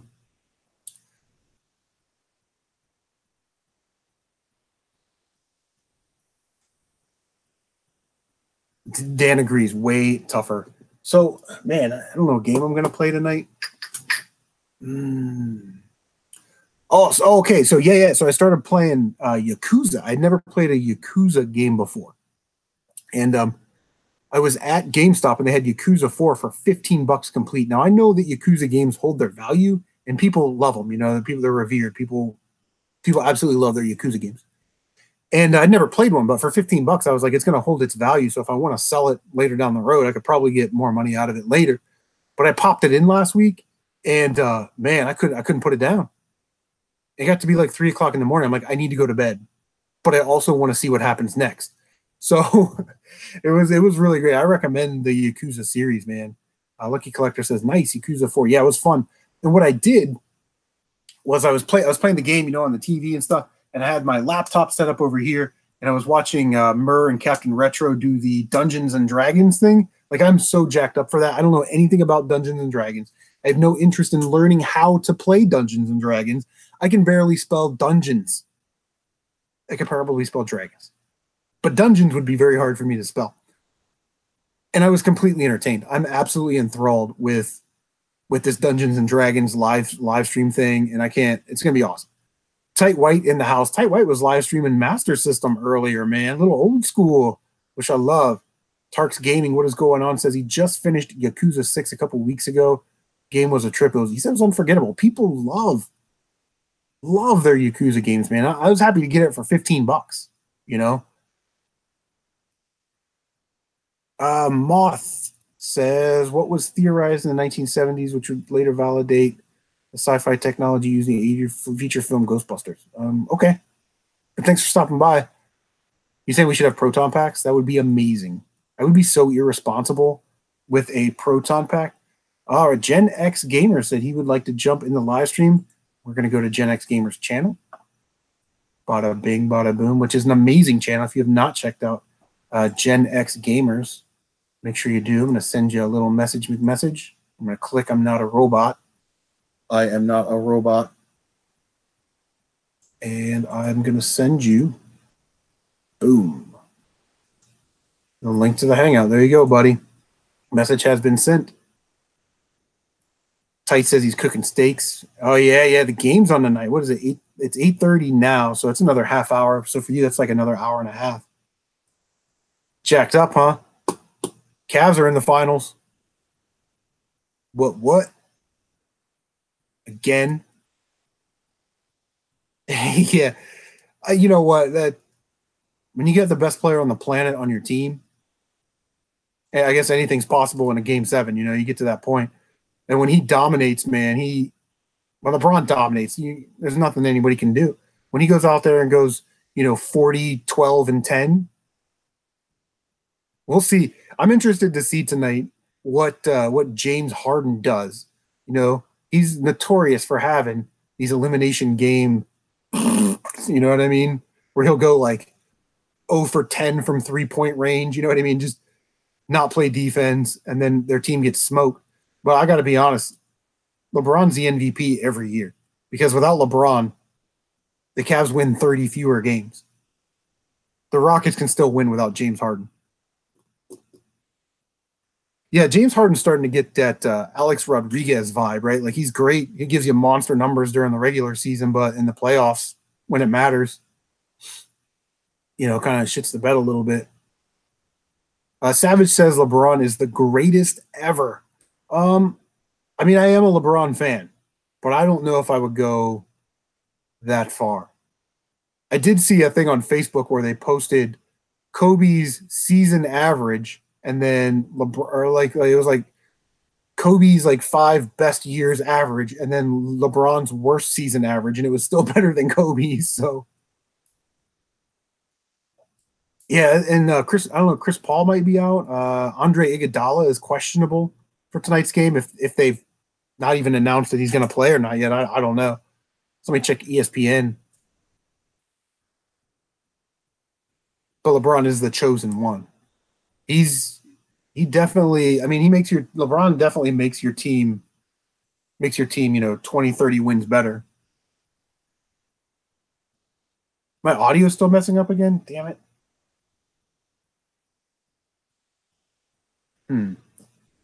I don't know what to do. Maybe I should just sit up straight. Maybe that's what the problem is.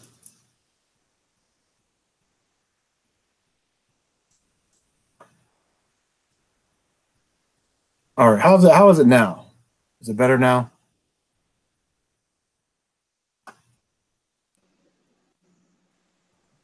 He says it's French. That's hilarious. King is asking, do I watch Scott Squatch? And the answer to that is I used to, but I haven't watched a video of his in probably over a year. What's going on, brother? Thanks for stopping by the old Hangout. Say hello to the people. What is up, man? Yeah, it took me a minute. I had to set up some lighting and stuff. If you've noticed in the background, kind of, sort of, how things have changed here, there's not anything here anymore. Some things have moved around. Well, that's because you're kind of getting a sneak peek at my fucking new setup. Take a look at that, my boys. Get some stuff in the game room, huh? Some Shelby McShelverton. Yeah. That's about it though for a little sneak peek. Nice. I do not have my couch in here yet, so I'm borrowing my roommate's little cube seat. It's like a leather, cube like seat or whatever. Yeah. We are also joined by the Gen X master himself, Gen X grown-ups. What is going on, man? Thanks for stopping by. Hey, what's going on, CM? How are you? Can you hear me all right? Yeah, you sound Get great, my- actually. Get Banging in there. all my random junk. I had to go grab a bunch of junk out of the car. I still had the trunk packed up from, just got back from MegaCon in Orlando and had the car loaded up with like all my webcam, my headset, everything was still in the car. Nice. Well, you guys wanted to jump on the Hangout just to hang out? That's cool. Is there something on your mind that you guys want to talk about? Well, for me already, I mean, you were talking about Toys That Made Us, which is amazing. And I watched the first 4 of those. We talked about them on the podcast. I don't know when they first, that was like December time, right? Those came out the first 4, I think. Yes. Yeah. And I watched, I mean, bang, bang, bang, bang. I went right through them. And we talked a little bit about the fact the new ones were coming out on the show last time. And then the fact that, I said, hey, I was going to do Lego, they're going to do Transformers, going to do Hello Kitty. And they're like, Hello Kitty. I'm like, listen, the funny thing is the Barbie one was, I would think, why would I want to watch a Barbie one? But those shows are so well put together. It's not about like, do you like playing with Barbie? It's about like, look how iconic this toy was and how it impacted and all the plethora of things that had to come together for that to become a toy and the hurdles it overcame. And it was interesting, even though, I'm not a huge Barbie collector, you might be surprised to know, but it was a really cool piece. And I haven't seen the Hello Kitty one. I've seen the Lego Transformers already. So I have 2 left to go, but I mean, I'm stoked about them. I hope they keep going beyond just the 8 episodes as I heard you singing the theme song earlier, the 8 episodes, right? But I hope they go well beyond that because it's great. Yeah, I agree. I've watched them all, like I said, at least twice. Right. And I love the backstories and some idiot CEO was like, oh, that'll never work, and they had to keep forcing it and force it, and finally they said yes when the guy was on vacation or something, and that's how it became a thing. But like the Transformers one, the guy was like, yeah, he brought me a box and said I need 150 profiles and bios by Monday. You know what I mean? Like that's how it works. He worked for a weekend and he made up the personalities of these like unidentifiable robots. They were just different shapes and said there's characters. This one is trustworthy and this one is the leader and this one is dependable or whatever, and all that stuck. Yeah, for sure. Retro game players, thanks for stopping by. Marcus says, get out of here, all of you YouTubers. Okay, buddy. But I agree, Gen X. I agree, Gen X, that there is still some life in this series, and it shouldn't stop at 8. We were talking about Ninja Turtles, Matchbox, Lincoln Logs, My Little Pony, Care Bears. I love your Lincoln Logs idea, man. Those were amazing. I mean, I remember having those as a kid. I mean, yeah, for sure. And then remember Connects? Yeah, Connects. Connects is sort of a newer thing, I guess, because I'm old. But yeah, Connects was more of a 90s thing.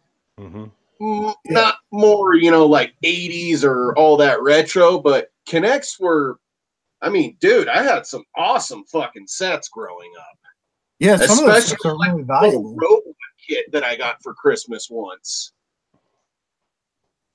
Yeah, and like I said, some of those sets are valuable if you can find them, like Legos or anything else. If there's out of print sets or out of print toys, when the demand comes around again for them, the prices just skyrocket. I mean, we see that with video games every day. Speaking of Legos, I'm actually jealous of some of the Lego sets that, this day and age has been getting compared to, the shit I grew up with. Yeah, most of the Lego sets that I grew up with were those space collections. Me too. The Lego Space, from the man. 80s. And that was an amazing series. But now it's like, if you're a kid now, you've got, the Marvel Legos, the Harry Potter Legos, the Lord of the Rings Legos, then they do their Lego City sets, and it's just amazing. Robert Mitchell just brought up a series that I didn't even think about, but I love it. Voltron. Do a series on Voltron. And that would coincide with the Legendary Defender series, which is already on Netflix. They could, do a little cross promotion there. Yeah. Mr. Venegas says small YouTube channels make YouTube great again. It's hilarious. Should we get hats made, do you think? Is that required? Yeah, there you go. Yeah, that would be awesome. But yeah, you guys catch any of the John Hancock talk? I heard you guys talking about that, and I haven't seen it yet. I mean, like I was tied up over the last 4 or 5 days in Orlando, so Yeah. I'm gonna circle back and watch that. I mean, a lot of the stuff you were talking about. It was a lot of. You had almost 30 people in here at one time. A lot of comments going by, but one thing that struck me that I mentioned was they talked about you should. I'm always struggling with this dichotomy that people say, well, if what you're doing is not catching on with people, do something different. And our channel is a team of 3 guys, so you can imagine the challenge we have. We kind of pull and tug. We each have our own opinions of stuff. But I'm really against that whole idea of if you're doing something that you love and you're passionate about, and it's just not grabbing people, you should do something you're not passionate about to get views and stuff. I mean, I don't see that. Nah, yeah. Seriously. Yeah, and I myself, I mean, you got a team of just basically like 3 guys on your channel. Mm-hmm. Most of my crap, you're looking at the genuine solo article. Of course, right. I mean, I do work with my roommate, and I do include him in some of my shit. And then I've got a real good buddy that is an on-again, off-again camera guy that I just recently, brought in this year. Yeah. So Tight White says somebody brought up Skylanders. Tight White says Skylanders are a pansy generation toy. I grew up playing with firecrackers and metal toys that could kill you. And then Canadian Retro says lawn darts. Yeah, lawn darts, man. Yeah. So before that, even Canadian said, screw the people, do what you want, and I half agree with him. I mean, listen, I a lot of why I do YouTube at all is my vanity. I mean, I used to work in broadcast TV, and it was my job to put things on the air that lots of people saw. And since I changed jobs, I don't get that. And so there's an itch in the back of my neck where I want to create content for people to see. But he's right. I think you screw the people, you give them what you want to give them. You certainly can give them a better quality version of it. As Smash was saying earlier, you can hone your craft. Exactly. I don't buy into, nobody really likes seeing you, review this gadget or do this whatever. It doesn't mean I'm going to turn into the ceiling fan video channel. I mean, that doesn't grab me. I'm not going to do that, Yeah, for sure. Well, I think if you do pickup videos, and that's what you want to do, right? You just want to do pickup videos on YouTube. When I started, and that's the staple of my channel is pickup videos, I knew that there are thousands of other YouTubers that do pickup videos. Which is fine. And that if I want to compete with them, then I've got to get better. At some point, I've got to be able to perfect the tools that I'm using now and then get better, right? Yeah. So like OBS is a good example.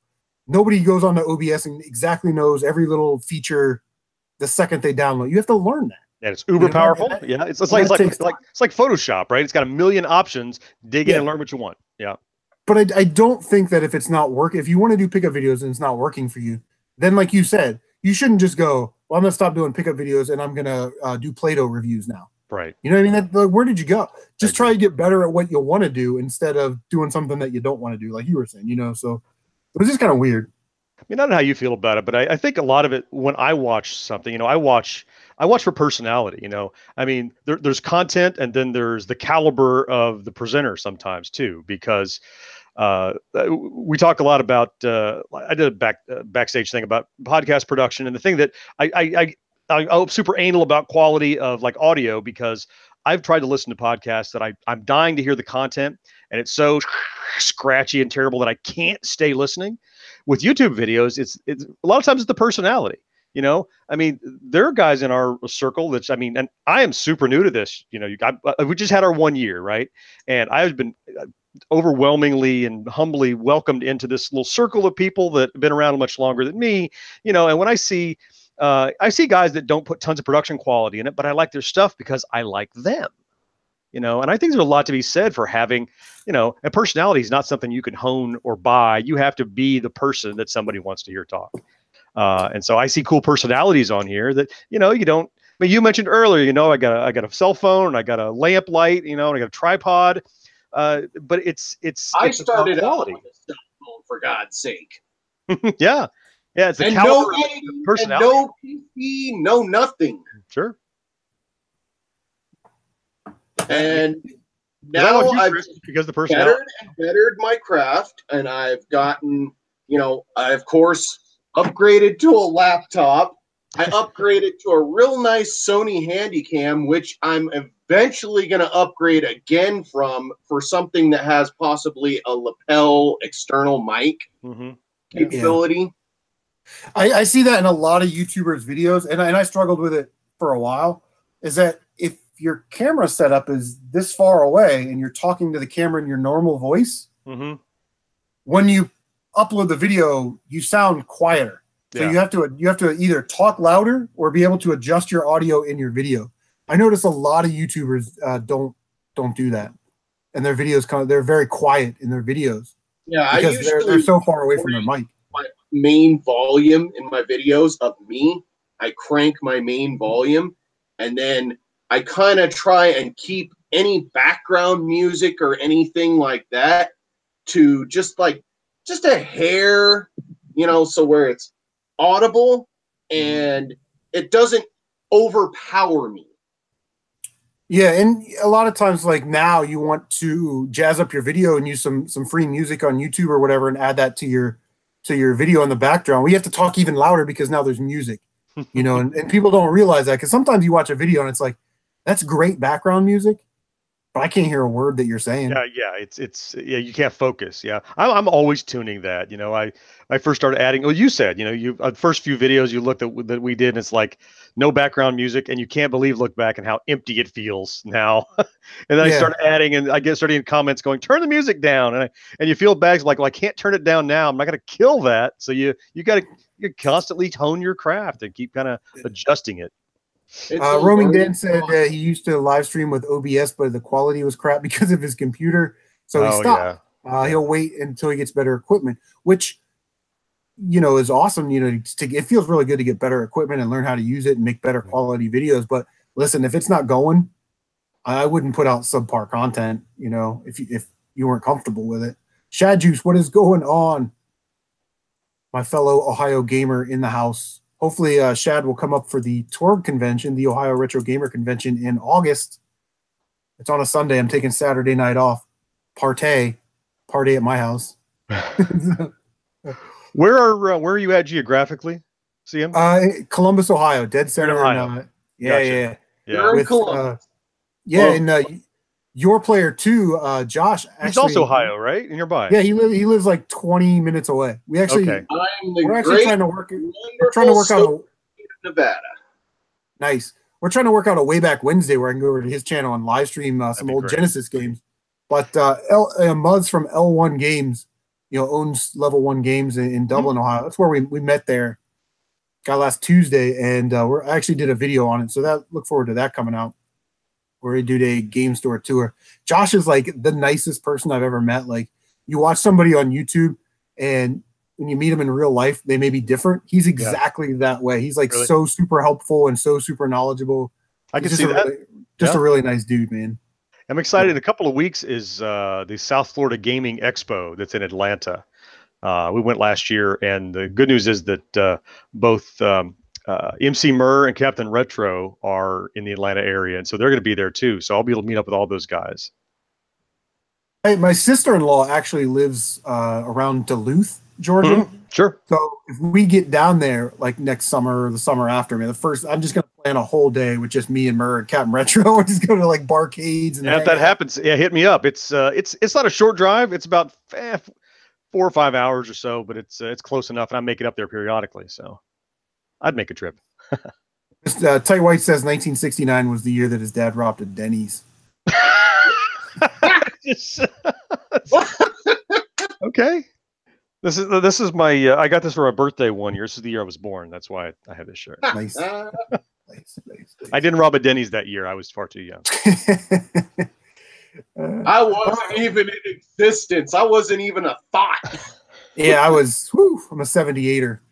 Guys, if you're in the chat, let me know if you want to get in on 1985 right here. Towards the Pantheon giveaway. We've got 2 stream keys left to give away. We will be giving away another one in 10 minutes. On the list already, I've got Lucky Collector, Retro Sean, Cybernetic Slayer, Mike, Cool Ass Robert Payne, Rebel Gaming Club, and Gaming Review Clan. Gen X, do you want in on that? Shadow, anybody? Yeah. I haven't looked at the game yet. Let me go back to your link. I don't want to take it away from somebody else who would enjoy it. Could you post that link again so I can go take a look at the game? Yeah, 1 second. Bada Throw bing, that down. bada boom. Yeah. It looks like a great fucking game. Believe me, I have plenty of crap in my Steam backlog without adding one unless it's something I know I'm going to I play. only have 2 games in my entire Steam library. Oh, there's the link. Thank you. Really? Then you have much more willpower than I do when the Steam sales come along. Everybody, check out that video. See if that's something that you would like to get in on. Like I said, we've got 2 to give away. 1 in about 10 minutes, and 1, about an hour from then, I guess. Giving away 1 each hour, which is awesome. And if anybody missed the story, Conner Linning, who created this game, sent me a key to review on my YouTube channel, which was really nice, really nice. But I said, hey man, I don't have a Steam account, and can I just give this away? We can still promote your game and stuff. I'd love to help you out. And he was like, well, here's 2 more to give away, man. I appreciate it. And I was like, hey, I appreciate it. I'm thankful for you, man. So give me a couple hours worth of content here. It's got kind of a Stardew Valley vibe to it a little bit. It's got that isometric view. It's not entirely pixely, but it's got the cute little chibi looking people in it. I see. But it kind of looks like an RPG, turn-based combat. There's Captain Retro. What's up, buddy? Oh, I actually sent you an invite, Cap. Speak his name and he shall appear. Yeah. Blake Gamer asking, do I have an Xbox? No, I'm poor and I can only afford 1 console, so I had to buy a used PS4. I got to be honest. I'm really impressed with the PS4 and the PS4 exclusives. I would only want an Xbox One. Like, I don't play Call of Duty or FPS games. I think they're boring. That's just my opinion. But I would totally get Rare Replay. Yeah. The only way I'm getting an Xbox One on Thursday or whatever is for dirt cheap because it's off of a friend and it's an original Xbox One. It's a day 1 edition. Oh, nice. Listen, people love Xbox and the games that are out for it, but with Tomb Raider and God of War and everything else on PlayStation right now. That's a hard sell. I don't think that you can beat a buttload of games and stuff. Dean from the Retro Nobody. What's going on, man? Thanks for stopping by. If you want to get in the contest, let me know. We're giving away a Steam key for Towards the Pantheon, which is awesome. But for the value, of a PS4, I go into GameStop and there's tons of games, and they got games coming out all the time, like Cinemore EX, which we didn't get a lot of shoot 'em ups in past generations for Sony consoles here, and all the better ones came out sort of overseas. And the PS4 region free. I mean, you can import games, $20 games. Go to GameStop. I mean, it's crazy, man. The amount of games that are pumping out for this thing, and I just hope that The Last of Us 2 comes out on the PS4 before the PS5 comes out, because I'm not going to be able to afford to buy a new console. I'm totally not ready for PS5 yet. I mean, I just got into PS4, and I'm so far loving a lot of the titles that I've picked up and managed to get. Especially right now, Digimon Story Cyber Sleuth.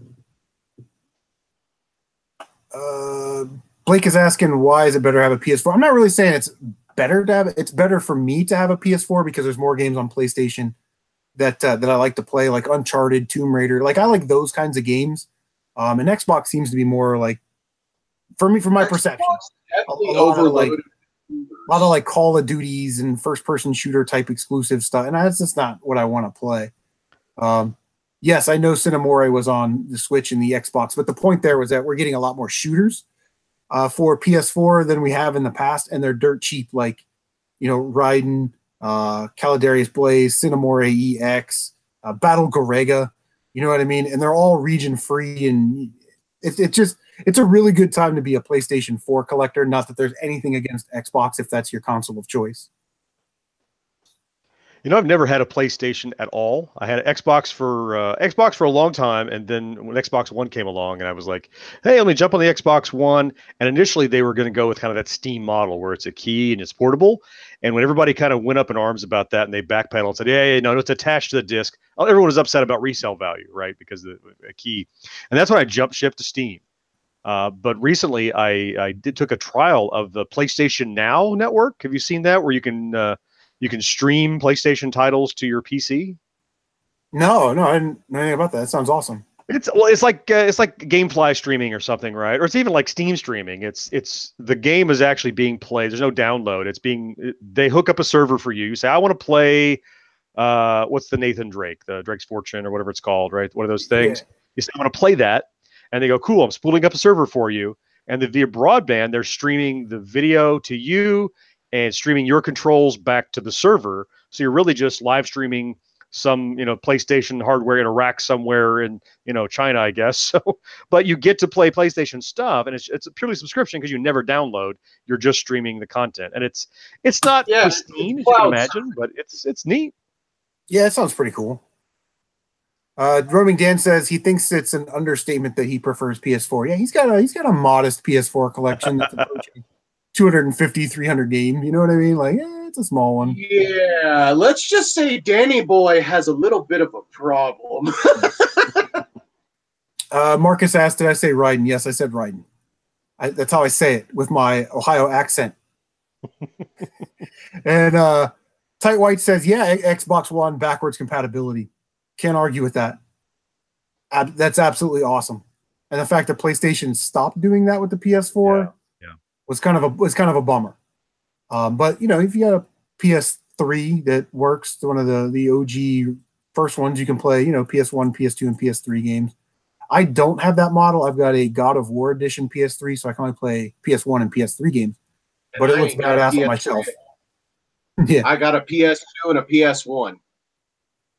Okay. CMRetro saying the link did not work. Let me resend that. So cool. Wow, that's weird that you've never had a PlayStation.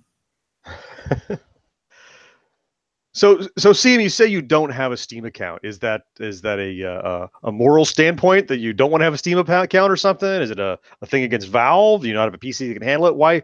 So I mean, getting to have a Steam account doesn't cost you anything. Why no Steam account?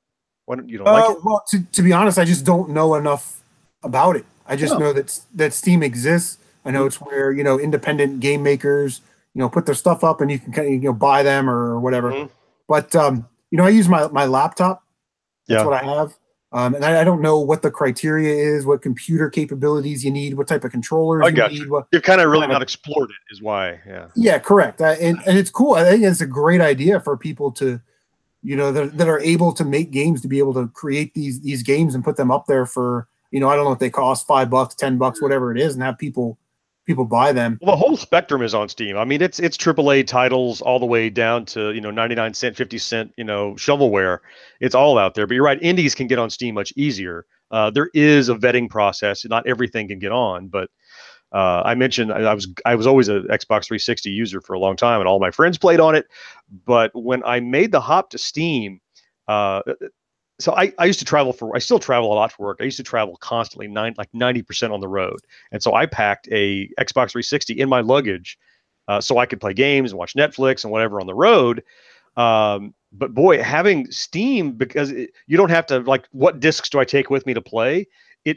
Everything, all your keys are just in the cloud. All your game saves are in the cloud. So I can sit down, I could walk into your house in Ohio, log into Steam, download a game I own and play it in real time. And my saves are there and everything is there. So now I just carry a little PC with me, hook it up HDMI to the TV when I travel. And it's just having all your stuff. I rebought games I had on Xbox or Live Arcade in Steam just because I'm like, I can actually have everything in the cloud. And, you're putting some trust in, will Valve stay solvent to keep track of my keys? And so far, so good.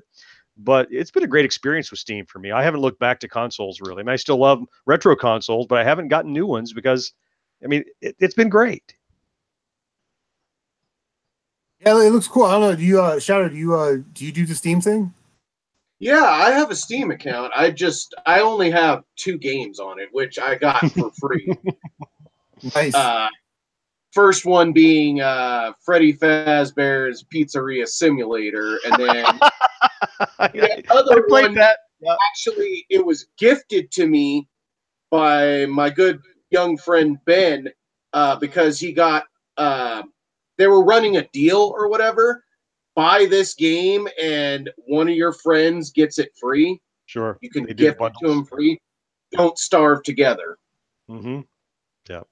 Down Phoenix says you can get your feet wet on Steam by trying the free games. He says there's a ton of free games on Steam, which is cool, man. I may have to check that out and see what's up.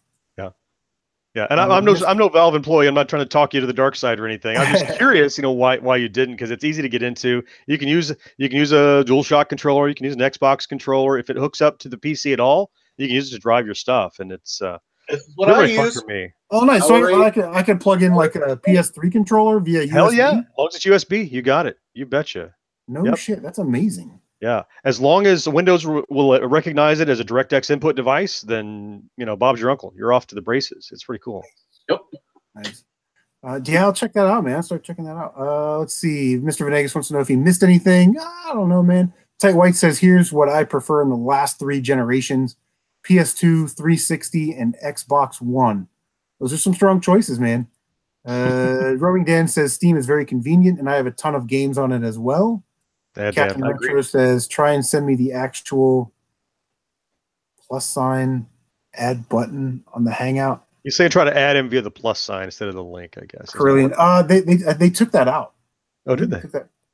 I can add apps and I can add filters, but that automatic thing that they did where you could just like click it and then just type in somebody's Gmail account and send it, they took that out like April 20th of last year. Ooh, ouchie. Okay, so Captain, you have my phone number. If you have a different email other than the one Gmail, the cogs that I have on your Gmail, send me that and I'll try it with that email. And maybe there's something going on there. Yeah. I'll tell you one more sick thing about having. Oh, sorry, go ahead. I'm sorry. Captain, I'll just tell you what I'll do. I'll try and send it through your YouTube channel. I'll PM you on YouTube. I'll send you a message. Go to about. Click on message. I am not a robot. You sure? I'm so sure. I'm super serial. I'm super sure. All right, my message has been sent to Captain Retro so he can get into Hangouts. Carillion64, what is going on, homie? Thanks for stopping by. Man, we are rocking it. 20 plus of viewers. We're looking at 30 of viewers almost right now. It's amazing. Yeah. People love free stuff, man. I love it. Why not? So I was going to say the other really dope thing about having Steam is that Steam is not the only place to get Steam games. So there are lots of like discount distribution sites for Steam keys out there. There's a great site called istthereanydeal.com, and you can search for a game, and it'll give you like what's the lowest price historically it's been, what's the lowest price it is right now, what store. And so a game might be $30 on Steam, and you go to Is There Any Deal, and like maybe somewhere else it's $11, and it makes zero difference. You buy it, you have the key, you paste in the key, and it's Steam manages the entire library just as if you bought it there. So the deals are just amazing. I haven't looked back. That's another part of it is how cheap you can get into games that way. It sounds awesome, man. Like I would totally like check out some shooters, some shmups. Yeah, I love my shmups. Here we go. Speaking of things like like Steam and stuff like that, other things that are convenient if you have a little cash to spare, EverDrives. Yeah, Tight White was streaming on an EverDrive earlier. He was doing Master System. Real quick. Master System EverDrive. I'm considering getting a SNES EverDrive simply because there's a lot of games that are way out of my goddamn reach price-wise. Especially Demon's Crest, fucking Earthbound, fucking Castlevania Dracula X. Yeah. There's a lot of high-end titles. Way out of my damn price range would make my wallet very fucking sad. Excuse my French. I didn't know you spoke Trying French. to keep it. To keep it. Mr. Venegas. Mr. V is asking what free stuff. Mr. V, we are giving away Steam keys for Towards the Pantheon. We've been talking about it all night. There's a link in the description if you want to check out what that game is like. But if you want in, let me know. I'll add you to the list. We're getting ready to have our second giveaway here in a minute or two. So let me know for sure if you want to get in. I can add you to the list. Well, the last. I can add you to the list real quick. Chad, you says Rockets better come with it tonight. Yeah, we'll see, man. We'll see. So yeah, that's cool, man. I'd definitely check out the old Steam, see what's up. That's cool. Looking back, Dan was like, he knows the deal. He's like Fanatical, Humble Bundle, Indie Gala, Green Game Gaming. Those are all places that do all those discounts. Is there any deal route you to? Yeah, and then right after that, Shad Juice, no interest in buying digital games. He says. So we have both sides of the spectrum. Room for everyone. Shad Juice is hardcore physical, man. He's got more box Nintendo games than I do Nintendo games. He's got like almost 200 box games. Like it's ridiculous. Yep. All right, I'm one of those guys that kick off. See you later, Canadian Retro. Canadian Retro just posted a video a couple days ago. I have not been able to watch it yet, but he's back, and he's more Canadian than ever. So check out Canadian Retro for sure. One of my favorite peoples on YouTube. Yeah, I'm one of those guys that doesn't think emulation is blasphemy. I mean, if I don't have the physical, it's okay. But I do like having some of the. I mean, I got my ET game from the landfill. I got my I got my Superman physical game for the Atari 2600. Those kind of things I like to have, but I don't need them all. I'm okay with just playing them emulation. I think it's okay. I know that's blasphemy for some people. Garbanzo says at CMRetro, I have an Excel sheet with 100+ extra Steam keys I can send you, and you pick the ones you like. Finally, maybe I can donate something to this awesome channel. I'll PM you on Facebook.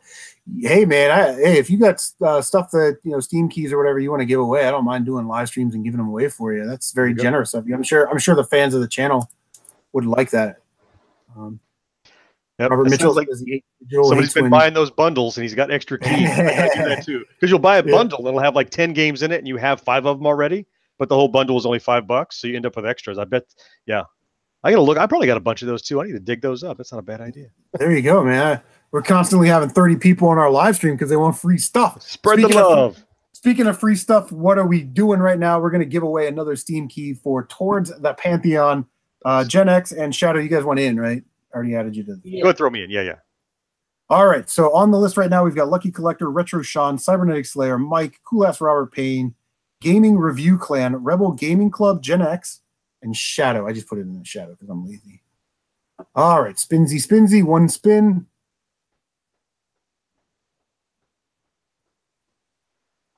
Retro Sean, are you in the live stream? You have to be present to claim it. Retro Sean, if you are in the live stream, let me know. If not, we will spin again. He just commented like 1 minute ago. I think he's here. Yeah, he just literally commented just like a minute ago. Oh, hope he didn't leave. Because he's winner, chicken dinner. Retro Sean is here. All right, buddy.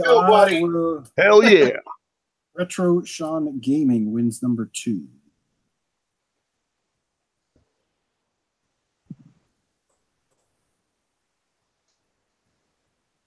I mean, hell, even while I was still on the topic of, EverDrives or whatever, another one I would want is definitely a fucking Genesis EverDrive. Simply for the fact that there's a lot of Genesis games that are way out of my price range as well. Like fucking Musha. Yeah, I'd love to get that game physical, man. Krillin64 said he's just here for the. I would just like to check out the channel. Is the thing. That's all. I would just like to play it. Yeah. I was thinking about doing the Raspberry Pi thing, like trying to learn how to build a Raspberry Pi. Oh, me too. It's amazing. My brother-in-law actually built one. And he put like RetroPie in it. Yeah, and he's got like I forget what the. It was really cool. Like it comes up with Super Nintendo. It's got a little background graphic for all the Super Nintendo games. I think it is RetroPie. It's a software you can run on that Raspberry Pi. Yeah, that's just a little bit like they say it's really easy, but it's like I feel like I'm gonna buy it, and then I'm gonna dumb out and not know how to get it configured. But yeah. Have to and Retro Bro is really into Retro Pi stuff. I saw that he actually sells them. Oh yeah. on his Retro Bro webpage, not the YouTube channel. Yeah, I'd like There's to a build link my there. own. They have some awesome Raspberry Pi cases that look like the case for the Raspberry Pi looks like a SNES, or it looks like an old Amiga PC or something, but it's little, is the shape of the Raspberry Pi, and that would be Yeah. awesome to have a Retro Pi in. Yeah. Retro Nobody, someone who is tech smart, he said he did a Retro Pi for the last event I did. It wasn't too bad. Yeah, it's awesome. But like Retro Bro, like I said, he's got like 3 different levels. Like, if you want this, set of games, Super Nintendo, Atari, blah blah blah blah blah, and then like the next level's like all those games plus PlayStation. Then the next is like PlayStation and TurboGrafx, and that's like, and it comes with like 2 controllers and HDMI or whatever it is. Yeah. It's like 129, 139, and maybe like 159 with shipping. So that's really reasonable. I just want to bite the bullet. I want to figure it out. I think it'd be more fun technically to figure it out. I got the ROMs laying around, but that's really reasonable price for. I mean, because the Pi itself is, I think it's like a $70 or something. Yeah. Yeah. Retro Game Players Marcus says he's heading to dinner, and he'll be thinking about us when he eats his pizza. Wow. I appreciate that, buddy. Like, I don't know if that's like some weird thing or we should be honored. I don't, who knows. Blake says best YouTuber ever. I know you're talking about Marcus from Retro Game Players. He's pretty badass. What else we got going on? Lucky Collector says it's extremely easy to mod a SNES. You're talking about like a SNES Mini, like one of the new ones that come out. I bought that thing. And I was so excited to have it.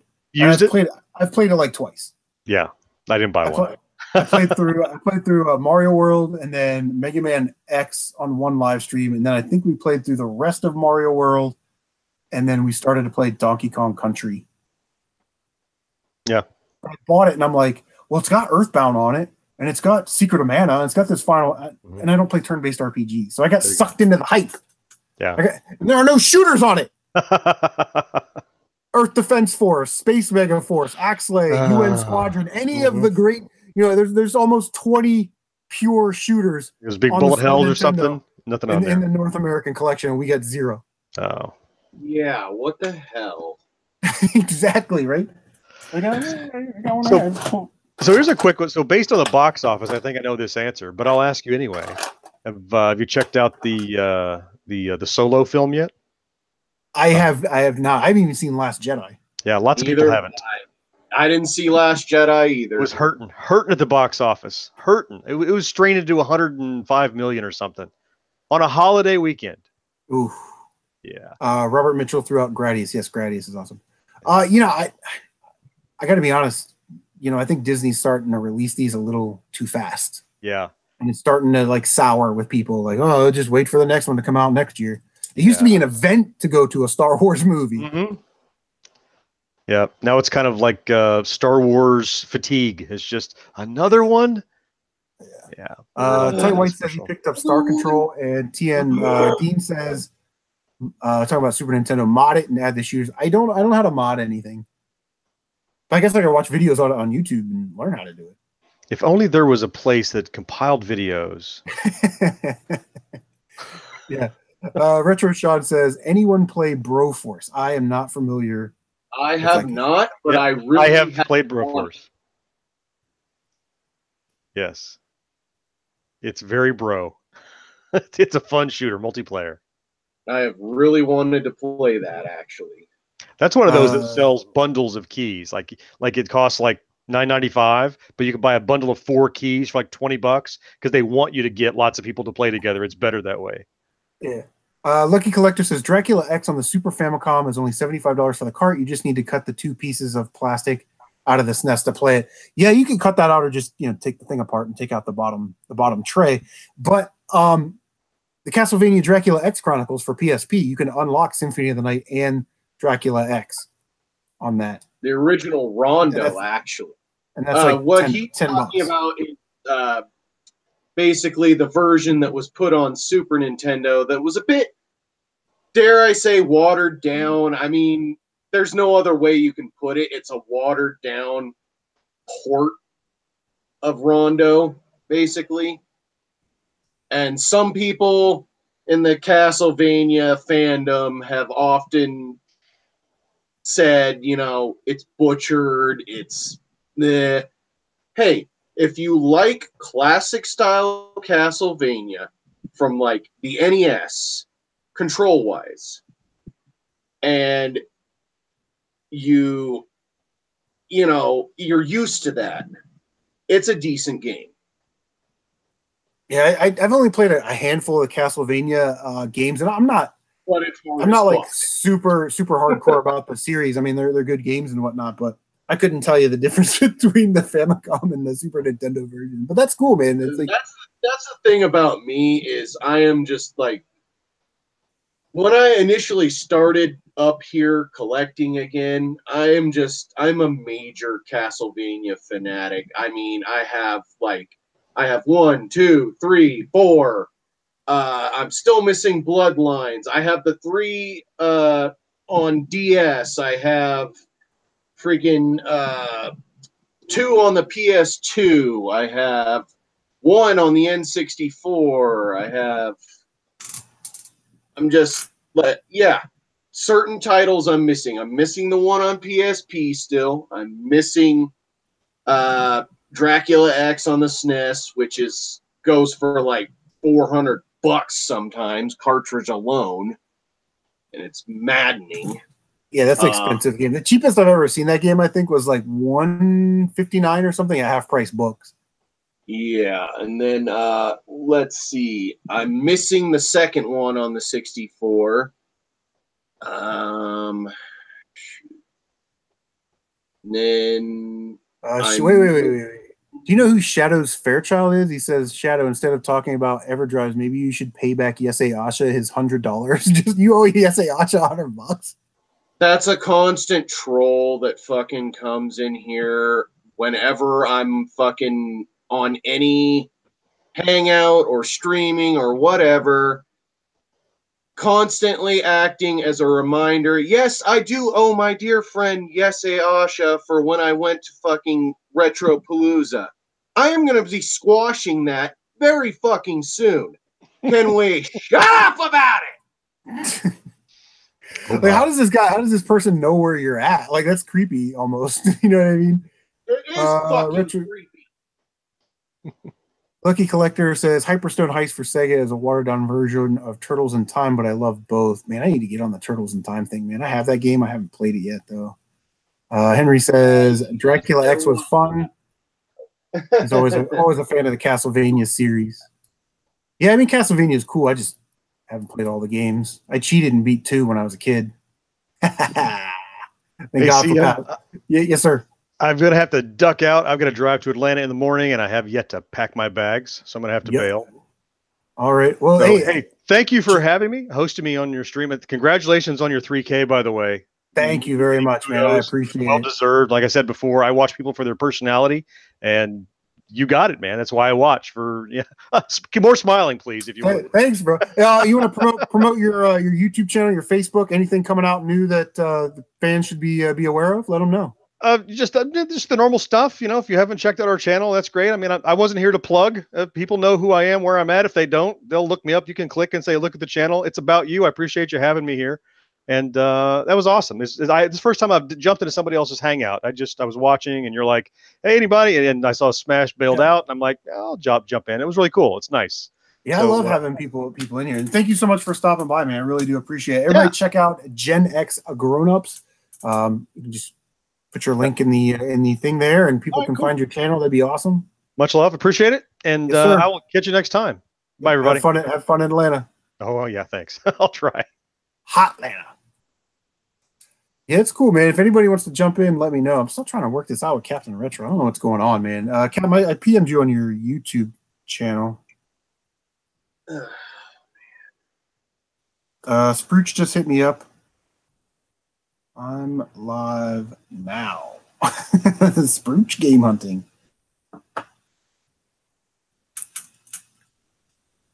All right. Yeah, everybody's saying take it easy, Gen X. Hey, while we've got a lull here, we do have one Steam key left for Towards the Pantheon. So if anybody wants to get in the free Steam giveaway, let me know in the comments section down below. Lucky Collector, Cybernetic Slayer, Mike, Robert Payne, Gaming Review Clan, Rebel Gaming Club, Gen X Grown Up, And Shadow is in. I guess since he's in the I guess he's in the contest. So if he ends up getting it and doesn't respond, then we'll just flip again, right? And should we just cross Gen X off? Yeah, we'll leave him on there. Yeah. Whatever's. Down Phoenix wants to know if he can join. We mean the hangout or the contest? Because you already won. Yeah, you already won. You're out of the contest, bro beans.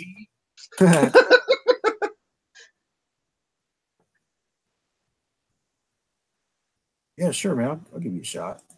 Go to channel. Captain Retro. Banana explanation. Go. We don't talk about the banana incident at Retropalooza.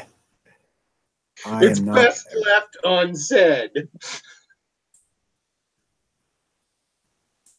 We don't talk about that. Or to quote Step Brothers, y'all say that.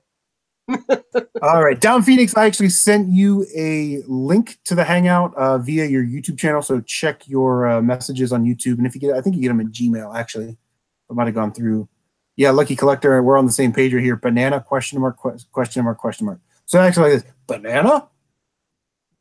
There was an incident at Retropalooza that involved a banana for my acquisition of a copy of Castlevania 64.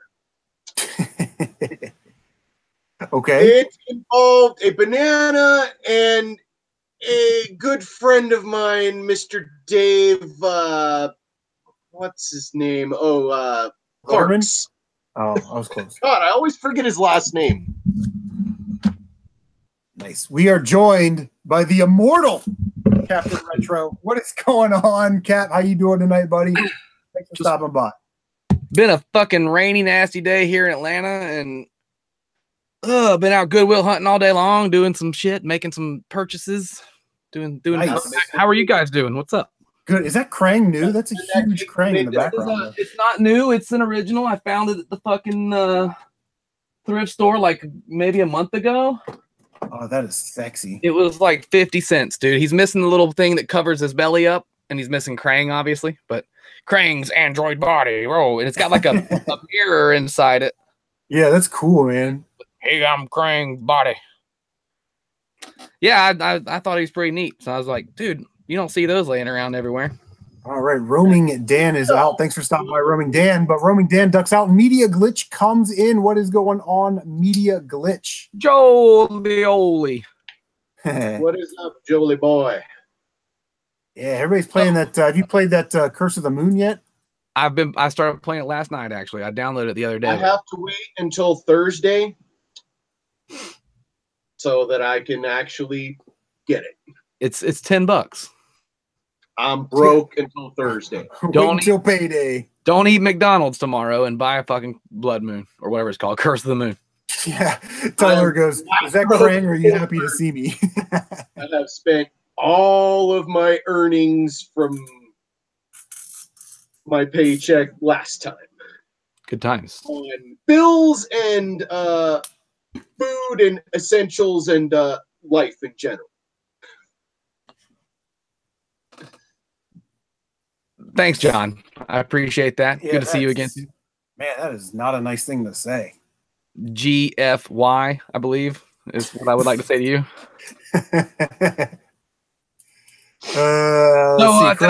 You said I missed Smash. I guess I was on the road coming back from Athens. I had gone up to Andy to MC Murr's stretch of the world and was, we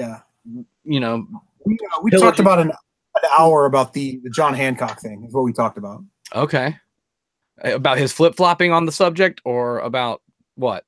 Yeah, well, I just really talked about the original video and how sporadic and strange it was for somebody like that to put out a video, you shot it and then you edited it, then you upload it and you still thought it was a good idea to publish it. But, Oh, I meant Smash is flip-flopping on the subject, but yeah. Yeah, I mean, we just talked more about John is what we talked about. So if you got something you want to talk about that, that's cool. But I got to be honest, I wanted to have you on here tonight because I am super excited about the Dungeons and Dragons thing that you and MC Murr are working out, man. I don't know anything about Dungeons and Dragons. I don't want to learn how to play Dungeons and Dragons, but I will sit there and watch everybody play it for hours and hours and hours. It looks amazing. I don't know shit about Dungeons and Dragons either. I'm just the cameraman / producer, director of the content that we're gonna put up. That's all Murr. Murr is he's a dungeon master and has been for like fucking 30 years since we were kids. You know, he was the one who was running the games when they play as kids. And I can't remember actually sitting down with them and doing like a full on game. We might have started it a couple times, but it's one of those, you know. Yeah. Unless you devote 6 hours to it, you're not really going to get very far. Quite a bit, and I actually do have some pullouts from the monstrous compendium around my room. Again, and I actually have speaking Greek. A little library. Yeah, me too, man. Like, so is the overall goal still to live stream it, or are you going to make it in like 45-hour chunk videos? There's going to be 2. We're doing a real series. His group, like the guys that he's been playing with for the last couple years, have been playing this campaign that he wrote. And last night, actually, he texted me that he just finished the finale of their 2-year plus campaign. So they're basically at the end of that story. And, you know, he writes it as it goes, I guess. But the thing we're going to do with that group of people is a prequel story to the mission they've been playing for the last 2.5 years. They're going to go back in time. They're all going to pick new characters and roll up new, you know, a whole new squadron of warriors to go after whatever the goal is he sets in the story. So that's what our thing is going to be, that. And then we're also going to do live Dungeons and Dragons hangouts, you know, hanging out with everybody, you know, you, Canadian Retro, whoever wants to get in, get some dice, and we'll set up a live game that goes, you know, once a month we'll get together and live stream together as a D&D show. So at least that's as far as I know the plans are right now. So nice. We are joined by Down Phoenix. What is going on, brother? How's it going? You might have to mute the stream on your computer because it gives feedback. But you won our one of the contests tonight, man. Congratulations. Are you super excited? Yeah, I'm pretty interested in checking that game out. It seems like it might be a good, I don't know. I like RPG Maker type games, and they're just fun to check out, you know, just to see something different from the typical, you know, corporate bullcrap. Nice. So did you want to come in and weigh in on something, or you got something going on in your life you want to tell us about? Not really. I suspiciously. I in conversation for a little bit, you know. Nice. Just, you know, got done with the stores and all that good stuff like I was talking about earlier. Yeah. Well, it's cool, man. We always have a good time in these hangouts. So if there's something you want to talk about, man, definitely we can definitely talk about it. Let's see what's going on in the chat real quick. I'm definitely interested in that D&D talk that Captain Retro was mentioning. I used to be a big fan of D&D back in the day. I remember first playing the game at like 10 years old. My older brother got me into it. Yeah, Media Glitch is asking what's the contest. We have one Steam key for Towards the Pantheon left. We will be giving that away in about 30 minutes or so. So if anybody else wants to get in, let me know in the comment section that you want in. I've got Lucky Collector, Cybernetic Slayer, Mike, Robert Payne, Gaming Review Clan, Rebel Gaming, Gen X, and Shadow. Got to be present to claim your prize. But we've already given away 2, which is amazing. Guys, I'm going to mute myself. I'll be back in a little. Word. Okay. All right. Well, we'll be here. All right, everybody. We're going to move the live stream over to Captain Retro's channel. We'll get him. We'll get him. Quick move. Everybody go now. Carillion says, add him into the contest. You got it, buddy. You are? Carillion or Krillin? Am I not saying it right? It's Krillin64. He's good. Good people. Good people. It's my Ohio accent. It's all right. When you bringing that Ohio accent down here to drink some beers with us in Georgia, so you can. I don't know, man. Trying to work it out with the wife. You know, her sister lives down there, so whatever we need for vacation down there, I'm going to take like 2 extra days, 1 day to hang out with you guys, and then a recovery day. So, because I figure that's all it'll work out. You're going to need it. if you can pry Murr away from his kids and his wife for a couple hours, because it's tough to do. The man, might be able to. The man's up to his elbows in diapers and cleaning. Oh my god, that's crazy. I I try every other day. I'm like, dude, come over and play some pinball. Come on, bring the kids. There's a whole arcade here. You know what I mean? Like the littlest one's not going to know shit from Shinola, but Molly can run around and play all the games she wants. Just come hang out. You know what I mean? He never does. It's very sad. He's only been over once. But me and him have known each other, like I said, since 4th grade. And YouTube, if I never get anything else out of YouTube, I got my buddy Andy back. We kind of had a falling out after high school. Not really falling out. We just, went different paths. I went to a different school. He went to a different school. We didn't talk for 20 years. And then YouTube, we found each other because we're both doing the same stupid shit, which is collecting video games and making videos about it. And it's nice to have my buddy back. All right. So I threw in Blake wants to be in the contest. Henry's in the contest. And say it one more time. Krillin 64. Yeah. Krillin is in. I am back. Yeah. I put Joel in there too. A little bit to wet my old whistle. Can you whistle? I can barely whistle. It's the one. It's one of the things I cannot really do very well. It makes me sad. My mouth is. I'm looking at Down Phoenix right there. You got a pretty stout collection of PlayStation 1, PlayStation 3, and 4 games up there. What do you got? What you got in the PlayStation 1 collection? What are your exciting titles over there? Yeah, they are. With the tripod a little bit, you can look that way. Sexy PlayStation jewel cases. But I've kind of stripped down just because I don't really play a lot of games, so it's like, why have the games? Yeah, sure. What are some of your favorite PlayStation games, man? We got going on back there? Never mind. Joel doesn't need your keys.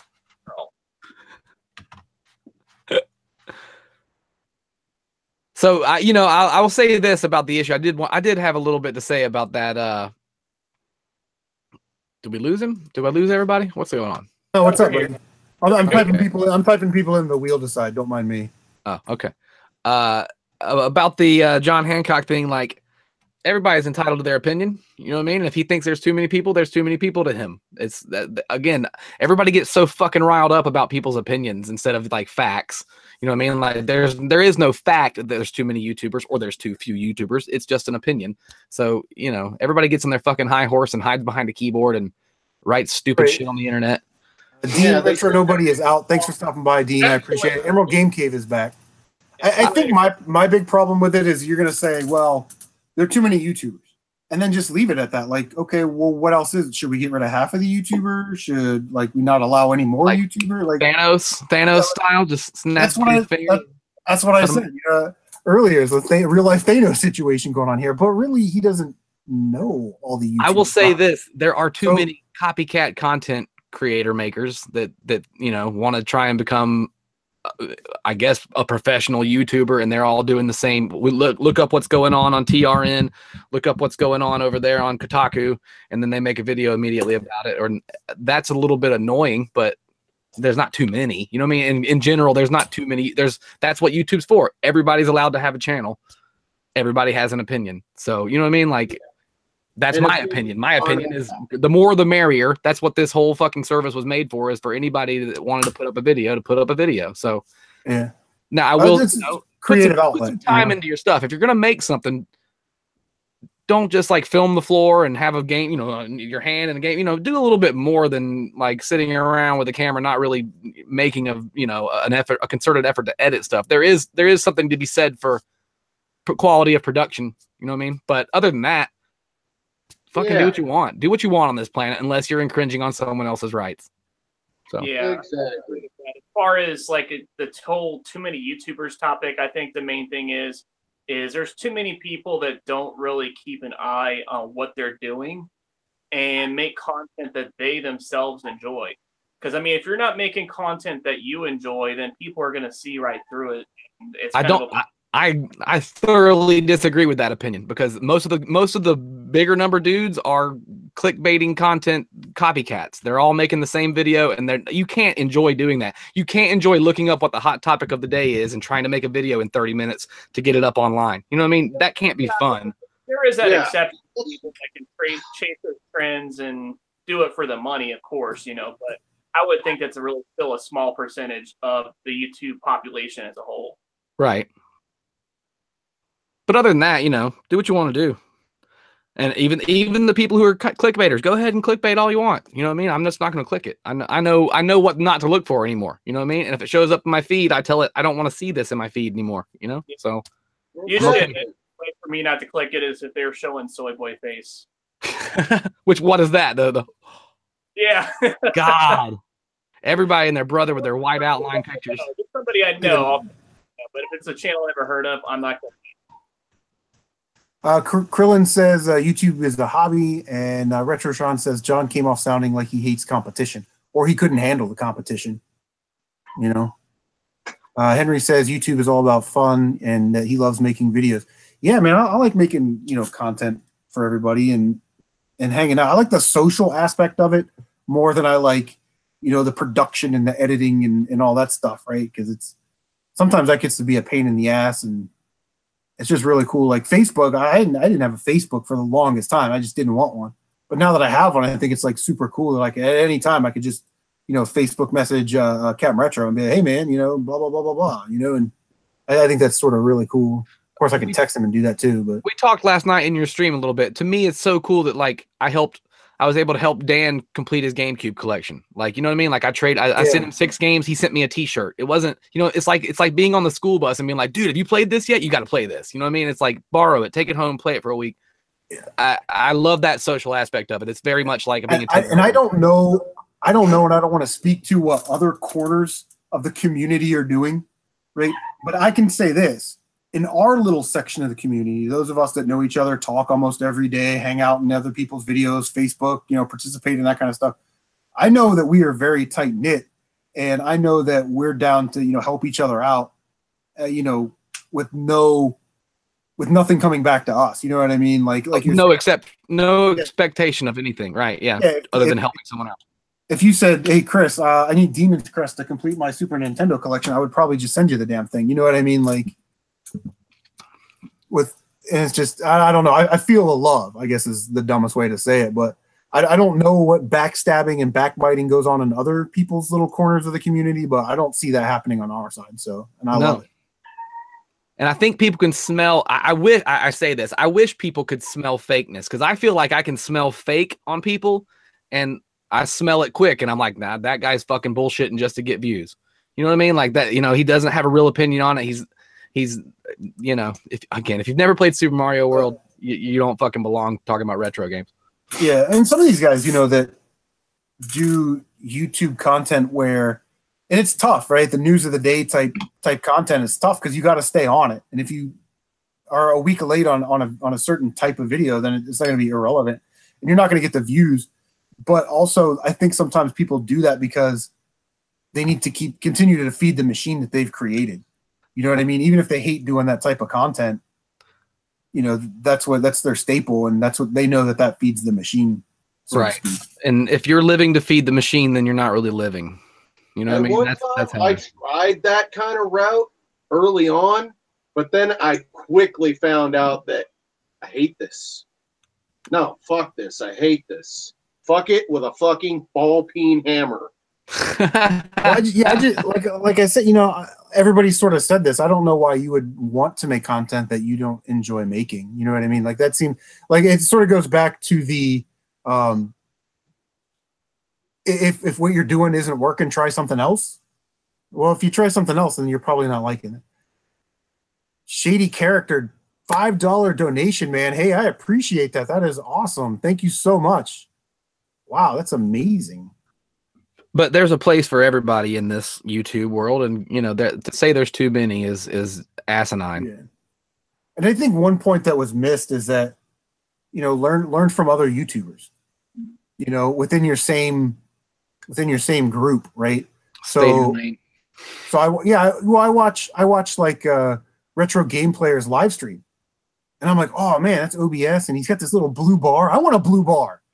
So I go out and get a blue bar and a green bar and a pink bar, and I swap them out every now and then, you know what I mean? Because it makes it look better. It makes your content better. Right. But I don't know anybody in our community in our part of the community that if you asked for help about, collecting tips or YouTube tips or editing tips, that they would just turn their back on you. Right. I don't know anybody like that. So I don't really understand what he was talking about. Yes, thank you again, Shady Character, for the super chat, man. That's Emerald amazing. Game Cave, I doubt he's watching or he'd have joined the chat by now because anytime I say anything about anybody, they show up in the chat and I have to. Yeah.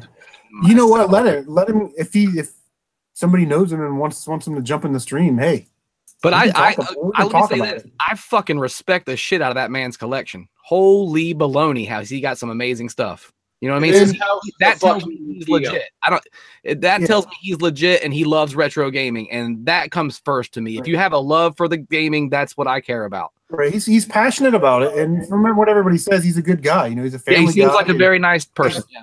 generous and charitable, and he just screwed up. PS1. I don't really have a lot of games older than PS1. I've got like NES, Super Nintendo, Atari games. That's pretty much it right now. Rebel Gaming Club says he's not giving any tips out, you guys. Yeah. He Well, refused. nobody would ask Rebel Gaming Club anyway. To be honest with you, That fucking Castlevania song cracked me up. Have you ever seen the Castlevania video they put up recently? no, I Oh, haven't. fuck, Oh I my need to God. watch that. Go God watch damn. it right now. Just turn us off and start watching it. It's perfect. Don't tell people to leave.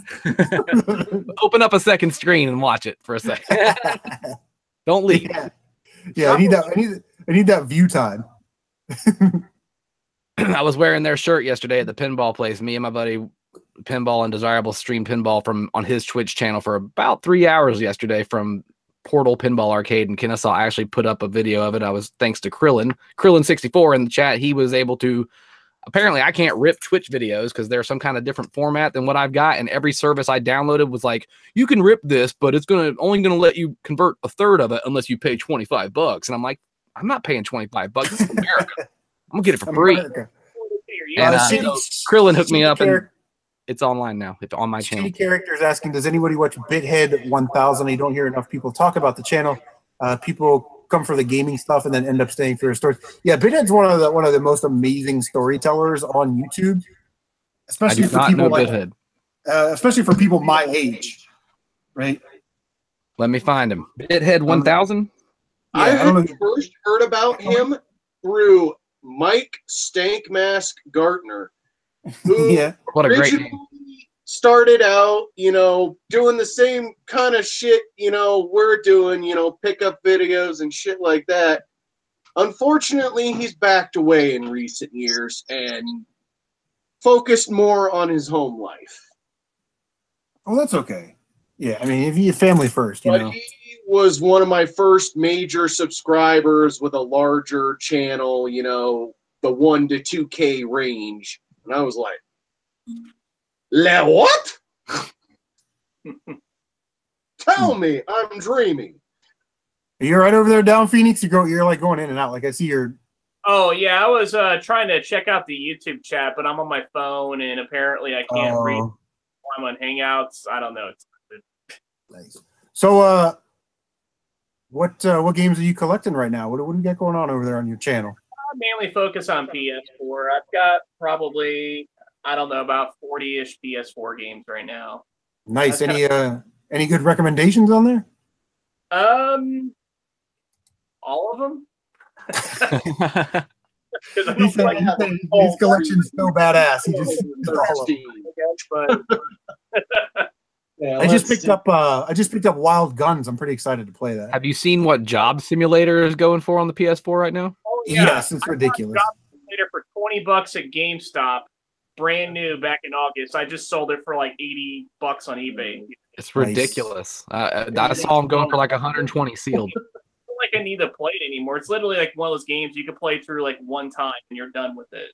Right. Robert Mitchell says Bithead lives in his area, and Mike Stankmask Gardner lives close to him as well. Mr. Venegas is out. Take it easy, Mr. Venegas. Check out Mr. Venegas' channel for video games and toy stuff if you're into that. So Yeah, Stank Mask was the shit. I miss that he is no longer, making videos and making content, because I really loved his Craigslist What the Fuck series.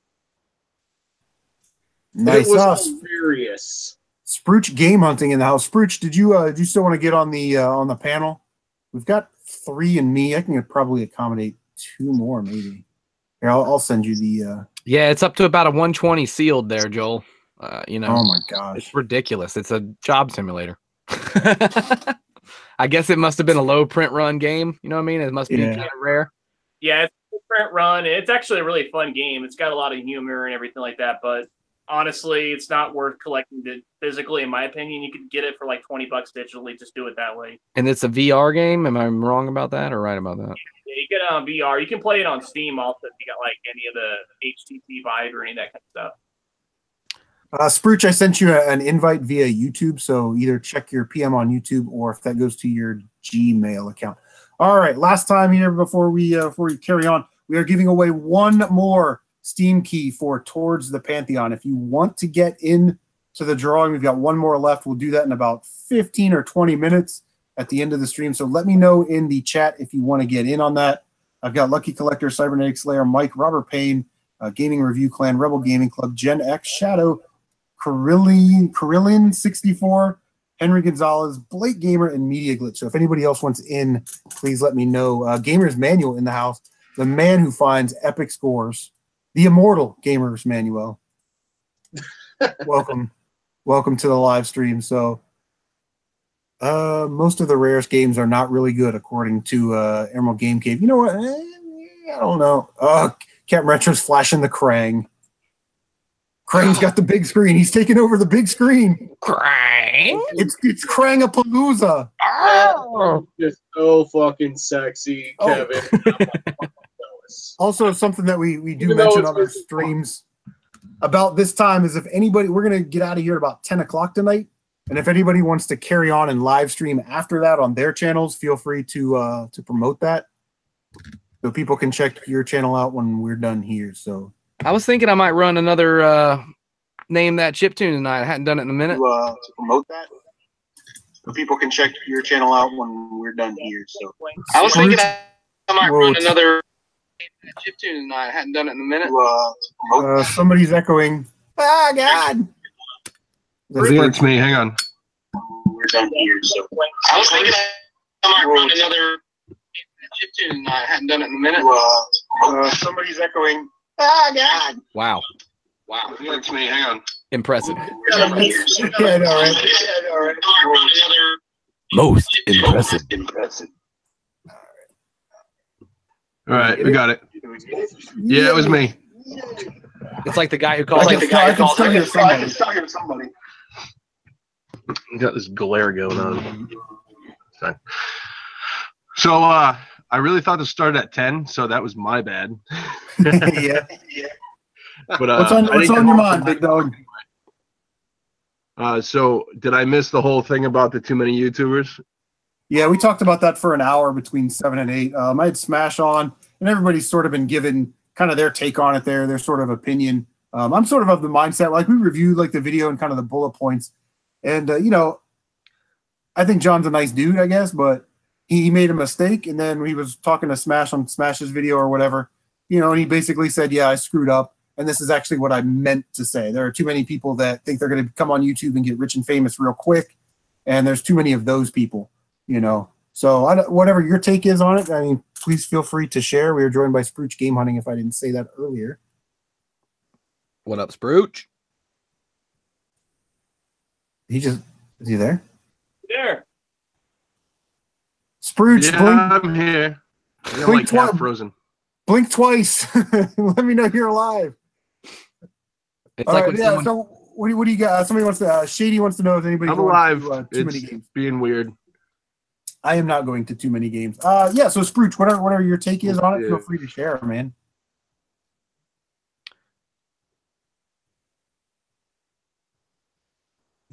Still there, Spruch? I'm here. Can you hear me? Yeah, he's kind of in and out. Yes, share your opinion on the too many YouTubers topic. All right. I don't know. I think I'm lagging. Lagtown. Population Spruch. Population Spruch. It's kind of like when someone calls into a radio show and they leave their radio up in the background. That's basically what was going on there. It's pretty awesome. I feel like I'm being phone called by Sal and Richard Christie. Yeah, it's totally. Howard Stern hates that shit. Like, turn your radio down. He just hangs up on. Oh, God, I love him. Hysterical. Sir, can you turn your radio down, please? Live on the air. Blake is asking if I have not played Bully. I played That's one of the Bully. games that was one of the games I was kind of hoping to find at garage sales this year for a couple bucks because my kid loved it. My 20-year-old loved that game. I have not played it either, and honestly, I am still missing it for my collection of PS2 games. Last time I checked, it still traded into GameStop for quite a bit. Who's that? Bully? Krillin. Yeah, Krillin says he had a friend that was on Howard Stern. That's cool. One of the Whack Packers. Like, Can't even tell you the last time I watched Howard Stern.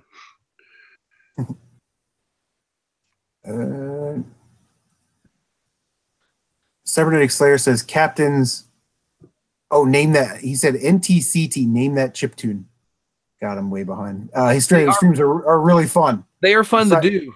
So Cybernetic Slayer is a fan of the Name That Chiptune live It's fun to stream. do those. I am running out of music though, like that I would know and that I think other people know. I don't know too much modern pop, and that's what a lot of it is the last 10 years bullshit music that who's going to know what it, I mean, I don't know what it is, and most people who watch me are at least 25 and older. I doubt they're listening to pop radio either. Farts. One Direction has a lot of them. Who knows who are they? New Kids on the Block? Something like that. I don't even think One Direction's a thing anymore. Music is, though, to me, nothing but a bunch of regurgitated fucking speaker parts. You could also make like video game music, like more obscure games that people don't always know about.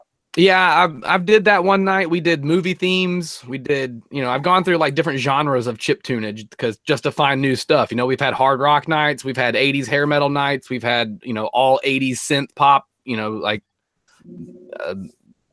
what do they call it? The 80s new wave. We did a bunch of that. We did 70s, 70s rock and 70s disco shit, and I'm running out of stuff to do, to be quite honest with you. A bit of like, I think some 60s shit too. Yeah, I've gone deep.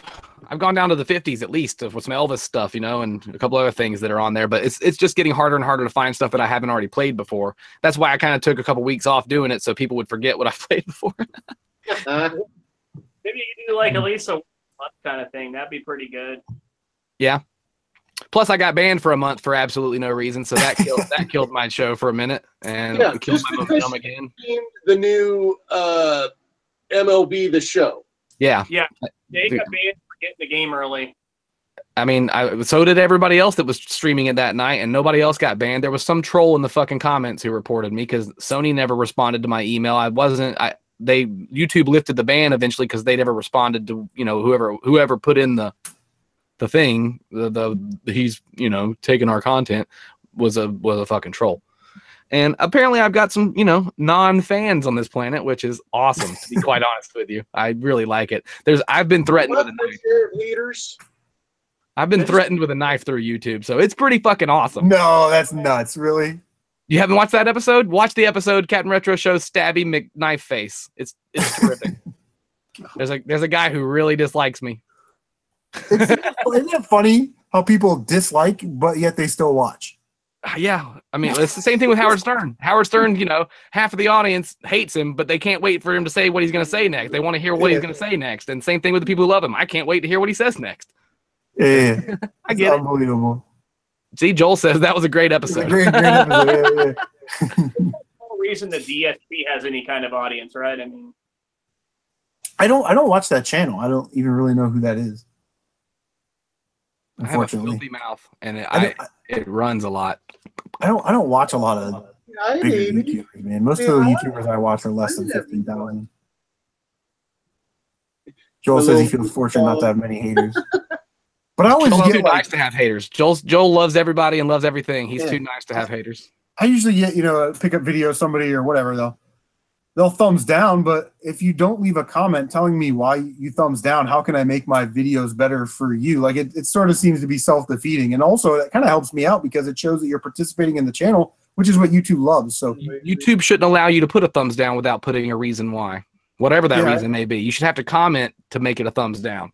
I mean, God bless somebody gave me a thumbs down and they're like, hey, I don't really like your intro. It comes off, it's whiny and it's high pitched and annoying.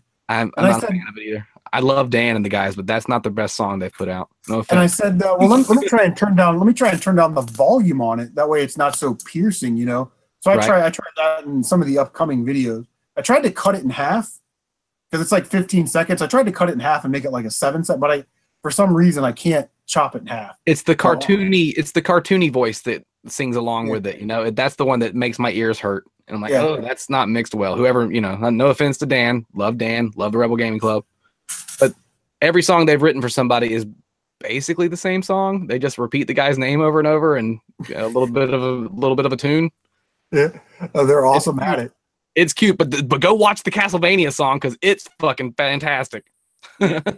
Jordan is the MVP of that episode. Don't forget Retro Gaming Club's greatest hit, RGT 85. Well, it's the same thing. Smash JT. It's it's the same song they keep writing for everybody. Hey, it works. It's a good formula. It does work, and it probably doesn't take long for them to do it. You know what I mean? It's bang. My intro/outro was actually composed and given to me by a fan of the channel. Nice. And I don't even use one. I wrote and made my own, and I stand behind it as the best intro song on YouTube. Come at me, bro. It's the catchiest one, at least. I don't know. I had Chris's stuck in my head for a couple days the other day.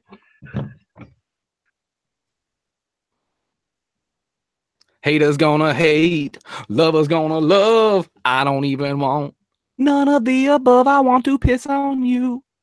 Yes, I do. I'll piss on you, pee on you. All right, guys. Last chance to get into the Steam key giveaway for Towards the Pantheon, which will be our last giveaway. What kind of game is that? It's sort of like you know, Like looks like an RPG. it's like RPG, Stardew Valley, Harvest Moon, Zelda RPG type of thing. Okay. It looks really cool. I posted a link really good. to the game in the chat if anybody wants to check that out before they get in. But we're gonna do that here in about 5 minutes or so. So if you want to get in, make sure that you let me know.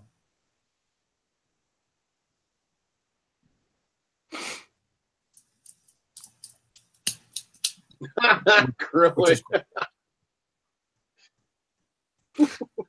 That's funny.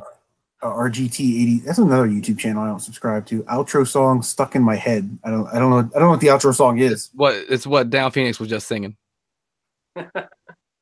RGT 85. That's pretty funny. I don't think they could come up with one for me because my name is so complicated. I can rhyme something with oblivious. I'm sure. I can give you some lyrics to work on. Have you rap it. Yeah, make it like a straight up gangster rap with like the big dookie chains and everything. Now that I've been using it, I've really still been digging the intro/outro, which it's all one piece, but I just split it to make an intro and an outro. Here's a song top of my head. I'm Shadow the Oblivious. It looks kind of like I've got syphilis. You guys gotta really dig on this. Don't you come to my channel. There you go, bro. I think Captain Retro is your dude when it comes to your intros and outros from now on. I just rhymed syphilis with oblivious. I'm pretty talented. I don't know if you guys noticed that. Masterful. Wait, instead of it looks kind of like I have syphilis. I said no. I think I said it.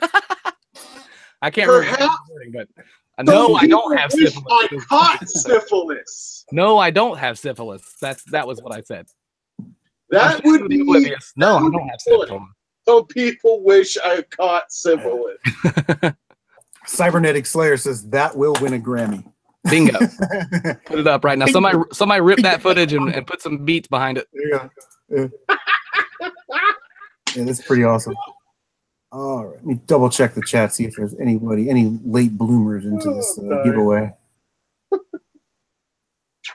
Nice. It would sound like a Saturday morning cartoon type of song, Shadow, if I did it for you. It would be fun and goofy, and I'll write you something. Don't you worry. Oh boy. And it'll reference a banana, but it won't go into too much detail. A banana. If you don't know the banana story, go back and look at. I think it was Dave and them. They might have taken that video. Did they take that video down eventually? It got flagged and for content. The D-Day video. D-Dave. It was a D-Dave nightmare of a video. It was made by Jordan. Yeah. Edited by Jordan. That was a fun night. Except for that part. And thank God I wasn't there. So that's all I'm saying. If you disliked this live stream and you're still in the live stream, tell me why you disliked it. Probably because I'm on here. Be a man. Probably because the captain showed up. There you go. You're a fucking dislike magnet. I am a dislike magnet. Whatever your friend's name was, probably. Do media glitch? Okay. No. Let me put some words together. Whoever came in and started talking smack to Shadow about, when they Asha money or something, like, let's keep our personal business. You know what I mean? Smash is back. Off of my live stream. What's up? Smash JT back into his house. How you guys doing? I only got like 15 minutes. I got a pizza cooking. I saw the stream was still going on, so. Yeah. Wow, we got a full panel right now. How's everyone doing? Good, nice shirt, Jeff. Hey, represent, right? I gotta move on. I gotta move on after the refs handed the game to LeBron and the Cavs last night. Oh, here we go. I mean, LeBron is what it is. I don't like that guy. Everybody hates LeBron.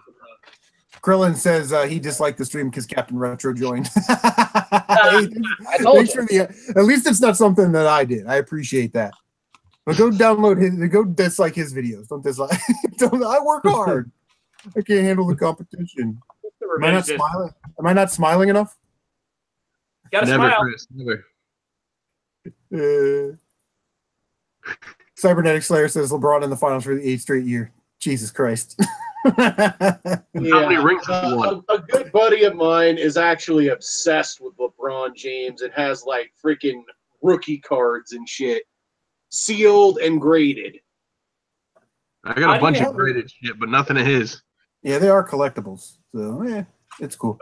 So what brings you back, Smash? Is there something you wanted to talk about or just sort of hang out? No, I figured I got 10 minutes. I figured I'd jump in if there was room. So here I am. I'm jumping in. Buddy. Always room. All right. Hey, before. What did I miss while I was gone? Because I was at the store buying some groceries. What did I miss? Retro Sean won the second Hey, Retro key, Sean. and Captain Retro came up with a pretty awesome song for Shadow. maybe we should get an encore. Can we do it again? Yeah. Just rewind the stream. You'll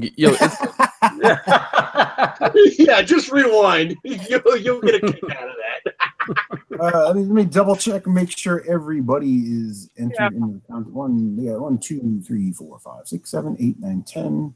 2, 5, 6, 7, 8, 9, 10. Ooh, we're missing somebody. Make sure we don't screw this up.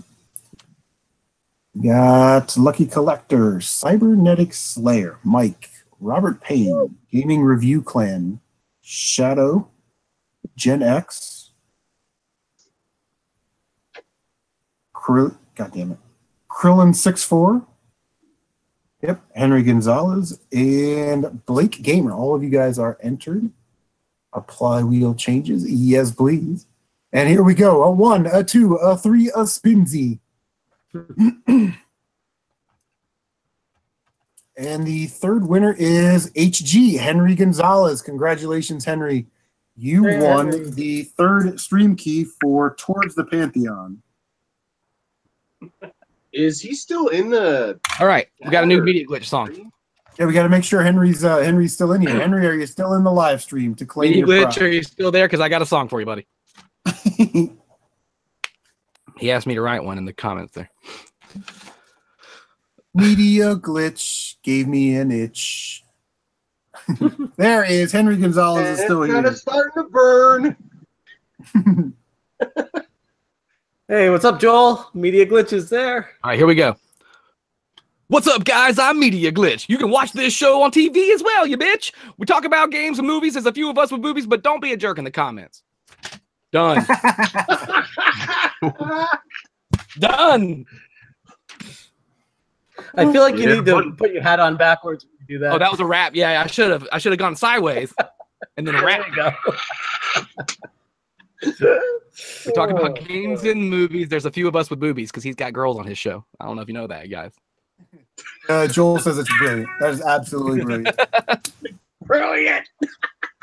That's what I do. All right, hey, real quick shout out to Down Phoenix, Retro Sean Gaming, and Henry Gonzalez. I will get you your Steam keys at the conclusion of the when I shut down my live stream. I'll just send it to you via YouTube if that's okay.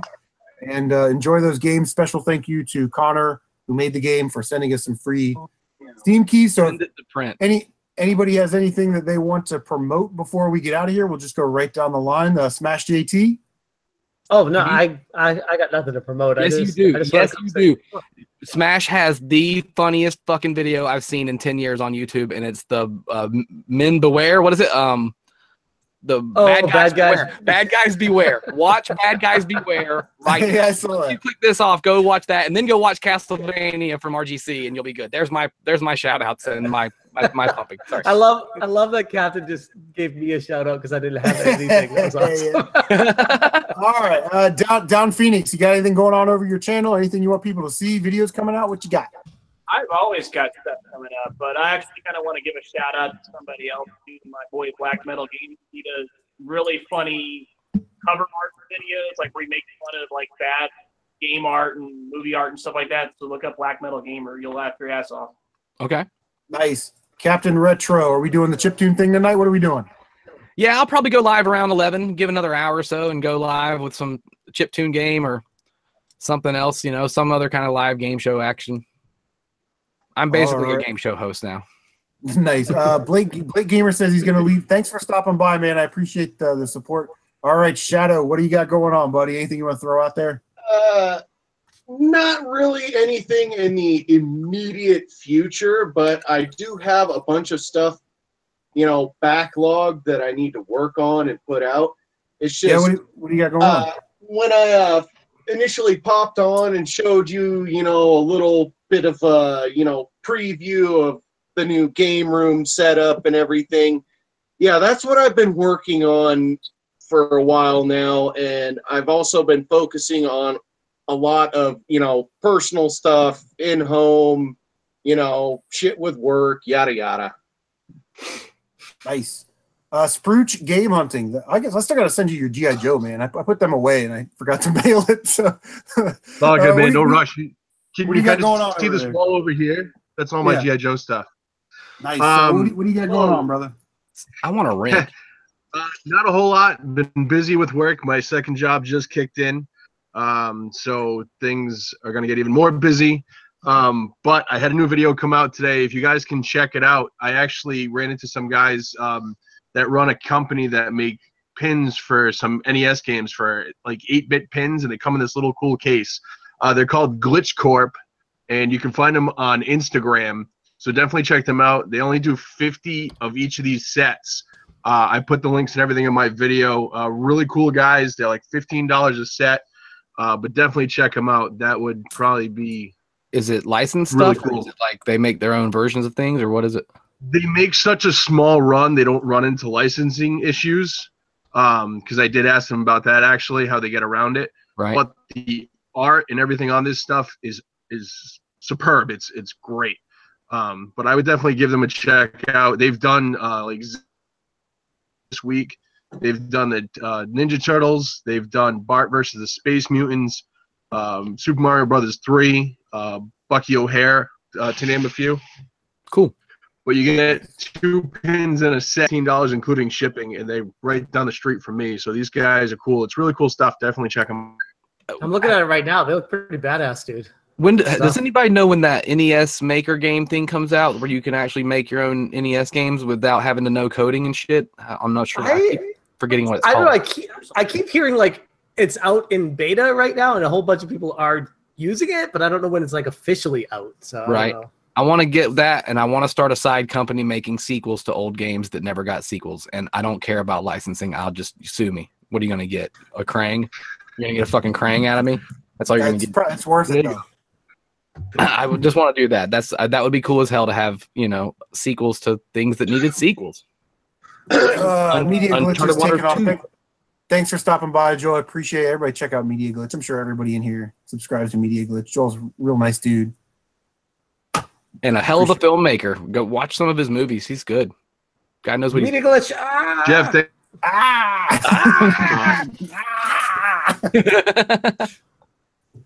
That's too funny. Well, guys, I have a Super Nintendo collection video that will be out next week. Next week is going to be a light video making week for me, but Super Nintendo collection video will be out. So hopefully you guys will stay tuned for that. Congratulations to our 3 winners. Again, I will get those codes out to you as soon as we're done live streaming. Those of you in the panel, I can keep the Hangout going, but I'm going to kill the stream on YouTube. So 1 second, and I'll do that. If you guys want to sit in here and BS a little bit, word up. Leave a link in the. I got a pizza. I got to go get it. It's about to beep. 30. I'll catch you guys Right. later. Hey, All right. great seeing you, man. Long time. yeah, you too, man. I'll All hit right, you up have a soon. good one. everyone. Yeah, Please. I'm gonna go rub one out. We'll see you guys later. All right. Again, Put a link third to time the today. link to the Hangout in the chat if anybody wants to jump in post stream. So, guys, thank you so much for stopping by. That is my time. 3 hours of hanging out with CM Retro. It was magical for me. I want to thank everybody on the panel: Smash, Down Phoenix, Shadow, Sprooch, Smash again because he came back later, Captain Retro. All you guys are what make the community great, and I love you and I support you guys. And we will see you on the next one. Take care of yourselves.